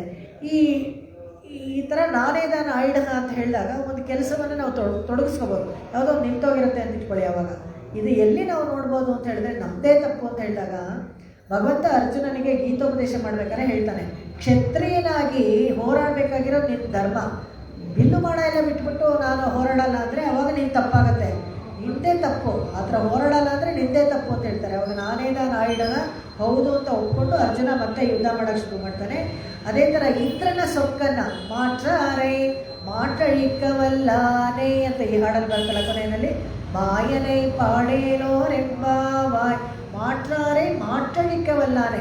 ಯಾರು ನಾನು ಚೇಂಜೇ ಆಗೋದಿಲ್ಲ, ಹೀಗೆ ಇರ್ತೀನಿ ಅಂತ ಇರ್ತಾರೋ ಅವರನ್ನು ಕೂಡ ಸರಿ ಮಾಡ್ತಾನಂತೆ ಭಗವಂತ, ಅವರನ್ನು ಸರಿ ಮಾಡ್ತಾನೆ. ಯಾರು ಚೆನ್ನಾಗಲ್ಲ ಅಂಥವನ್ನ ಕೂಡ ಅವನೇ ಬಂದು ಗೋವಿಂದ ಪಟ್ಟಾಭಿಷೇಕ ಮಾಡೋ ಥರ ಮಾಡ್ತಾನೆ ಅವನು. ಆವಾಗ ಮಹಾಬಲಿ ಕೂಡ ಇದೇ ಥರ ತುಂಬ ಅಹಂಕಾರದಿಂದ ಬೆಳೀತಾ ಇರ್ತಾನೆ, ಅವನನ್ನು ಪಾತಾಳ ಲೋಕಕ್ಕೆ ತಳ್ಳಿಬಿಡ್ತಾನೆ. ಈ ಥರ ಹಲವಾರು ಮಾಟ್ರಾರೆ ಮಾಟಳಿಕವಲ್ಲಾನೆ ಅಂತ ಹೇಳ್ಬಿಟ್ಟು ಇದು ಮಾಡ್ತಾರೆ. ಈ ಎಲ್ಲೇ ಇಳಂಕಿಳಿ ಅಂತ ಇವ್ರಿಗೆ ತಿರುಮಂಗೈ ಆಳ್ವಾರ್ಗೆ ವಿಶೇಷವಾಗಿ ಯಾಕೆ ಹೇಳಿದ್ರು ಅಂದರೆ, ಅವ್ರ ಹಾಡುಗಳಲ್ಲೆಲ್ಲ ನಾಮಸ್ಮರಣೆಯನ್ನು ತುಂಬ ಚೆನ್ನಾಗಿ ಅವ್ರಿಗೆ ತೋರಿಸ್ಕೊಟ್ರು. ಅದನ್ನು ಹೇಳಿಬಿಟ್ಟು ಮುಗಿಸ್ಕೊಳ್ತೀನಿ. ಇವರೊಬ್ಬರೇ ಆಳ್ವಾರ ಕಾಲ್ನಡಿಗೆಯಲ್ಲಿ 96 ದಿವ್ಯ ದೇಶವನ್ನು ಕಾಲ್ನಡಿಗೆಯಲ್ಲೇ ಎಲ್ಲ ಹೋಗಿ ನೋಡಿ ತಮ್ಮ ಹಾಡುಗಳಲ್ಲಿ ಮಂಗಳಾಶಾಸನ ಮಾಡಿಕೊಟ್ರು. ಅವರಿಗೆ ಕಲಿಯನ್ನಂತಲೂ ಹೆಸರು. ಕಲಿಯುಗದಲ್ಲಿ ಹೇಗೆ ಭಗವಂತನನ್ನು ಸ್ಮರಣೆ ಮಾಡಬೇಕು ಅಂತ ತೋರಿಸ್ಕೊಟ್ರು. 4 ಕವಿ ಪೆರುಮಾಳ್ ಅಂತ ಅವ್ರಿಗೆ ಹೆಸರು. 4 ಕವಿ ಅಂತ ಹೇಳಿದ್ರೆ ಅಶುಕವಿ, ಮಧುರ ಕವಿ, ಚಿತ್ರಕವಿ ಅಂತ ಹೇಳಿ 4 ಥರ ವಿಸ್ತಾರ ಕವಿ, ದೊಡ್ಡ ದೊಡ್ಡ ಪದ್ಯಗಳನ್ನು ಬರೆಯೋದು. ಇದಕ್ಕೆ ಅವ್ರು ಫೇಮಸ್ ಆಗಿದ್ರು. ಅದಕ್ಕೆ ಅವ್ರಿಗೆ 4 ಕವಿ ಪೆರುಮಾಳ್ ಅಂತ ಹೆಸರು. ಇವ್ರಿಗೆ ಒಂದು ಸತಿ ಶೀರ್ಗಾಳಿಗೆ ಬರ್ತಾ ಇದ್ದಾಗ, ಶೀರ್ಗಾಳಿನಲ್ಲಿ ತಿರುಜ್ಞಾನ ಸಂಬಂಧರಿರ್ತಾರೆ. ಆ ತಿರುಜ್ಞಾನ ಸಂಬಂಧರಿಗೆ ಪರಾಕ್ ಹೇಳ್ಕೊಂಡು ಅವ್ರ ಶಿಷ್ಯರೆಲ್ಲ ಕರ್ಕೊಂಡು ಹೋಗ್ತಾ ಇರ್ತಾರೆ. ಅದನ್ನು ನೋಡ್ಬಿಟ್ಟು ಇವರಿಗೆ ತಿರುಮಂಗೈ ಆಳ್ವಾರ್ ಶಿಷ್ಯರಿಗೆಲ್ಲ ಸ್ವಲ್ಪ ಕೋಪ ಅಂತೆ, ಏನು ಅವ್ರಿಗೆ ಮಾತ್ರ ಪರಾಕ್ ಹೇಳ್ತಾ ಇದ್ದಾರೆ ಅಂತ. ಅದಕ್ಕೆ ಅವ್ರು ಹೇಳಿದ್ರು, ಈ ಊರಿನವ್ರವರು ಶೀರ್ಗಾಳಿ ಶಿವನ ದೇವಸ್ಥಾನ ಎಲ್ಲ ಇದೆ ಅಲ್ಲಿ ಚಿದಂಬರಂ ಹತ್ರ, ಈ ಊರಿನವ್ರು ಹೇಳ್ಕೊಳ್ಳಿ ಬಿಡು ಅಂತಾರೆ. ಅವ್ರಿಗೆ ಸಮಾಧಾನ ಇಲ್ಲ, ಸುಮ್ಮನೆ ಇರ್ತಾರೆ. ಅವಾಗ ಯಾರು ಅವ್ರ ಶಿಷ್ಯರೆಲ್ಲ ಹೋಗ್ಬಿಟ್ಟು ಬೇಕು ಅಂತ ಇವ್ರ ಶಿಷ್ಯರಿಗೆ ಹೇಳ್ತಾರಂತೆ, ನಮ್ಮ ಗುರುಗಳು ಏನು ಕಡಿಮೆ ಇಲ್ಲ, ನೀವು ಬೇಕಾದರೆ ಕಾಂಪಿಟೇಷನ್ ಇಟ್ಟು ನೋಡಿ ಗೊತ್ತಾಗತ್ತೆ. ಅವಾಗ ಇವರು ತಿರುಮಂಗೈ ಆಳ್ವಾರ್ಗೆ ಹೇಳಿ ಕಳಿಸ್ತಾರಂತೆ ತಿರುಜ್ಞಾನ ಸಂಬಂಧ, ನಿಮ್ಮ ಕವಿತಾ ಸಾಮರ್ಥ್ಯ ನೋಡೋಣ ನೀವು ಹೇಳಿ ಅಂತ. ಅವ್ರು ನೋಡ್ತಾರೆ, ಆ ಊರಲ್ಲಿ ಯಾವುದೋ ಇದು ವಿಷ್ಣು ದೇವಾಲಯ ಇರಲಿ. ಇಲ್ಲ, ನಾನು ನಿಮ್ಮ ಊರಿಗೆ ಬರೋದಿಲ್ಲ, ನಿಮ್ಮ ಊರಲ್ಲಿ ವಿಷ್ಣು ದೇವಾಲಯ ಇಲ್ಲ, ಅದಕ್ಕೆ ನಾನು ಬರಲ್ಲ. ಅವಾಗ ಒಬ್ಬರು ಕನಸಲ್ಲಿ ಬಂದು ಒಬ್ಬರು ಮುದುಕಿ ಅಲ್ಲಿ ರಾಮನ ವಿಗ್ರಹವನ್ನು ಕಳಸದಲ್ಲಿ ಬಚ್ಚಿಟ್ಕೊಂಡಿರ್ತಾಳಂತೆ. ಅಲ್ಲಿದೆ, ಬೇಕಾದ್ರೆ ಅದನ್ನು ತಂದು ನೀವು ಸ್ಥಾಪನೆ ಮಾಡಿ ನಾನು ಆಮೇಲೆ ನಿಮ್ಮ ಊರಿಗೆ ಬರ್ತೀನಿ ಅಂತ. ಹೋಗಿ ಹುಡುಕಿದ್ರೆ ಅವ್ರ ಮನೇಲಿ ಇರುತ್ತೆ. ಅದೇ ಆ ಶೀರ್ಗಾಳಿನಲ್ಲಿ ಕಾಳಿ ಶ್ರೀರಾಮ ವಿಘ್ನಹರಂ ಶೇರ್ಮಿನ್ನೀರೆ ಅಂತ ಪದ್ಯ ಬರುತ್ತಲ್ಲ, ಆ ದಿವ್ಯದೇಶ, ಅದೊಂದು ದಿವ್ಯದೇಶ. ಅದನ್ನು ನೋಡಿದವರು ತಿರುಮಂಗೈ ಆಳ್ವಾರ್ ಆ ವಿಗ್ರಹವನ್ನು ಪ್ರತಿಷ್ಠೆ ಮಾಡ್ತಾರೆ. ಆಮೇಲೆ ಇವರಿಬ್ಬರಿಗೂ ಕಾಂಪಿಟೇಷನ್ ಅಂತ ನಡೆಯುತ್ತೆ. ತುಂಬ ಖುಷಿ ಆಗ್ಬಿಡುತ್ತೆ ತಿರುಜ್ಞಾನ ಸಂಬಂಧರಿಗೆ. ಅವ್ರಿಗೆ ಒಂದು ವೇಲ್ ಕೊಟ್ಟಿರ್ತಾನೆ ಸಾಕ್ಷಾತ್ ಸುಬ್ರಹ್ಮಣ್ಯ ಸ್ವಾಮಿ, ಒಂದು ತಗ್ಗದ ವೇಲು, ಒಂದು ಚಿನ್ನದ ವೇಲು. ಅದನ್ನು ಇವರು ಕೊಡ್ತಾರೆ ತಿರುಮಂಗೈ ಆಳ್ವಾರ್ಗೆ. ಆ ತಿರುಮಂಗೈ ಆಳ್ವಾರ್ ಕೈಯಲ್ಲಿರೋದು ತಿರುಜ್ಞಾನ ಸಂಬಂಧರು ಕೊಟ್ಟಿದ್ದು ಈಟಿ, ಅದೇನೆ ಕೊಟ್ಟಿದ್ದಲ್ಲದೆ ಅರುಳ್ಮಾರಿ ಅರಟ್ಟ ಮುಖಿ ಅಂತ ಅವ್ರಿಗೆ ಬಿರುದು ಕೂಡ ಕೊಡ್ತಾರೆ. ತುಂಬ ಚೆನ್ನಾಗಿದೆ ಅಂತ. ಇವರು ಮುಖ್ಯವಾಗಿ ಹೇಳೋದು, ನಾಡಿನೇ ನಾಡಿನ ಕಂಡುಕೊಂಡೆ ನಾರಾಯಣ ಎನ್ನು ನಾಮ ಅಂತ ಹೇಳ್ತಾರೆ. ತುಂಬ ಚೆನ್ನಾಗಿ ಈ ಥರ ಪಾಠ. ಎನ್ನಾವಿನಾಲ್ ಕಂಡೆ ನಾನು ಉಯ್ಯ ನಾನು ಕಂಡುಕೊಂಡೇನು ಅಂತ ಹೇಳ್ತಾರೆ. ಉಜ್ಜೀವನ ಹೊಂದೋಕ್ಕೆ ನಾರಾಯಣ ತುಂಬ ವಿಸ್ತಾರವಾಗಿದೆ ಇವ್ರ ಕತೆ. ಹೇಗೆ ಅಂದರೆ ಭಗವಂತನ ಕಾಲನ್ನೇ ಕಚ್ಚಿಬಿಡ್ತಾರೆ ಇವರು. ಕಚ್ಚಿದಾಗ ಅವರಿಗೆ ಅಷ್ಟಾಕ್ಷರಿ ಭಗವಂತನ ಪಾದ ಸ್ಪರ್ಶ ಆಗುತ್ತೆ. ಆಮೇಲೆ ದೊಡ್ಡ ದಿಬ್ಬಣದಲ್ಲಿ ಹೋಗ್ತಾ ಇರ್ತಾರೆ, ಮದುವೆ ದಿಬ್ಬಣದಲ್ಲಿ. ಅದು ಒಡವೆಗಳೆಲ್ಲ ತೊಗೊಳಕ್ಕಾಗಲ್ಲ, ಭಾರವಾಗಿರುತ್ತೆ. ಏನೋ ಮಂತ್ರ ಹಾಕ್ಬಿಟ್ಟಿದೆ, ಹೇಳು ಅಂದರೆ ಬಾ ನೀನು ಕಿವಿ ಕೊಡು ಅಂತಾರೆ ಭಗವಂತ. ಹತ್ರ ಹೋಗಿ ಕಿವಿ ಕೊಟ್ಟರೆ ಅಷ್ಟಾಕ್ಷರಿ ಉಪದೇಶ ಮಾಡ್ತಾರೆ ಇವರಿಗೆ. ಇವತ್ತಿಗೂ ತಿರುವಾಲಿ ಕ್ಷೇತ್ರದಲ್ಲಿ ಇದನ್ನು ಒಂದು ಇದರ ಥರ ಮಾಡ್ತಾರೆ, ಒಂದು ಉತ್ಸವ ಥರ ಮಾಡ್ತಾರೆ. ಅದಕ್ಕೆ ಬೇರುಪಡಿ ವಿಶ್ವ ಅಂತ ಹೇಳ್ತಾರೆ, ಅದು ಆ ಥರ ಮಾಡ್ತಾರೆ. ನಾಮಂ ನಾನುಯ್ಯ ಕಂಡುಕೊಂಡೆ ನಾರಾಯಣ ಎನ್ನು ನಾಮಂ. ತುಂಬ ಚೆನ್ನಾಗಿ ನಾರಾಯಣವೇ ನಾರಾಯಣವೇ ಅಂತ. ನಾನು ಶೊನ್ನೆ ನಮರುಮುರೈಪನ್ ನಾರಾಯಣ ಎನ್ನು ನಾಮಂ. ನಲ್ಲಿರುಳವು ಪಹಲು ನಾನழைப்பன் நம்பிஹாளுய நான் கண்டுகொண்டேன் நாராயண என்னும் நாமம். நஞ்சுதான் கண்டீர் நம்முடை ವಿನೈக்கு. ನಂಜು ಅಂತೇಳಿದ್ರೆ ವಿಷ ಅಂತೆ. ನಮಗೆ ಪಾಪಗಳೆಲ್ಲ ಇದೆಯಲ್ಲ ಅದಕ್ಕೆ ವಿಷ ಅಂತೆ. ಯಾವುದು ಅಂದರೆ ನಾರಾಯಣ ಎನ್ನು ನಾಮಂ. ಹೇಳೋಕ್ಕೆ ತುಂಬ ಚೆನ್ನಾಗಿದೆ ಅವೆಲ್ಲ. ನಲಂಬರು ಸೊಲ್ಲೈ ನಾನು ಕಂಡುಕೊಂಡೇನ್ ನಾರಾಯಣ ಎನ್ನು ನಾಮಂ. ಏನು ಮಾಡಿ ನೀವೆಲ್ಲ ಅಂತ ಹೇಳ್ತಾರೆ. ನಲ್ ಪೊರುಳ್ ಕಾಣ್ಮಿನ್ ಪಾಡಿನೇ ಒಯ್ಮೆನ್. ಒಳ್ಳೆ ವಸ್ತು, ಒಳ್ಳೆ ತುಂಬ ಅವರೇನೆ ಎಲ್ಲ ಊರ್ಜಿತ ಮಾಡಿದ್ದು. ಅದನ್ನೆಲ್ಲ ಸಿಂಗಲ್ ಮಾನೋಲಿಥಿಕ್ ಪಿಲ್ಲರ್ಸ್, ಅದು ಒಂದೊಂದು ಇಂಡಿವಿಜುವಲ್ ಮಾನೋಲಿಥಿಕ್ ಪಿಲ್ಲರ್ಸ್, 1000 ಪಿಲ್ಲರ್ಸು. ಹತ್ತಿರ ಎಲ್ಲೂ ಇಲ್ಲ ಕಲ್ಲು. ಎಲ್ಲಿಂದ ತಂದ್ರೋ ಹೇಗೆ ಕಟ್ಟಿದ್ರೋ ಗೊತ್ತಿಲ್ಲ, ಅಷ್ಟು ಚೆನ್ನಾಗಿ ಕಟ್ಟಿಕೊಟ್ಟಿದ್ದಾರೆ. ಶತಮಕ ಮಣಿ ನೀಲ ಚಾರು ಕಲ್ಹಾರ ಹಸ್ತ ಸನವನ ನಮಿತಾಗಿ ಸಾಂದ್ರ ವಾತ್ಸಲ್ಯ ಸಿಂಧು ಅಲಕ ವಿನಿಹಿತಾಭಿ ಸೃಷ್ಟಿರ ಕೃಷ್ಣನಾಥ ವಿಲಸತು ಹೃದಿ ಗೋದ ವಿಷ್ಣು ಚಿತ್ತಾತ್ಮಜಾನಃ வேயர் புகழ் வில்லி புத்தூராடி பூரம் மேல்மேலும் மிக விளங்க விஷ்ணு சித்தர் தூய திருமகளாய் வந்து அரங்கனார்க்கு துழாள் மாலே முடிசூடி கொடுத்த மாலே நேயமுடன் திருப்பாவை பாட்டாரைந்தும் நீயுரைத்த தையொரு திங்கள் பாமாலை ஆழப்புகழ் 143 அன்புடனே அடியேனு கருள் செய்தியே. திருவாடி பூரத்து ஜகத்துதித்தாள் வாழியே திருப்பாவை 30 செப்பினாள் வாழியே. பெரியாழ்வார் பெத்தெடுத்த பெண் பிள்ளை வாழியே ஒரு நாள் வாழியே. 143 ரைத்தாள் வாழியே. உயரங்கற்கே கன்னி உகந்தளித்தாள் வாழியே. மறுவாரும் திருமல்லி வடநாடு வாழியே. வண்புதுவை நகர் கோலை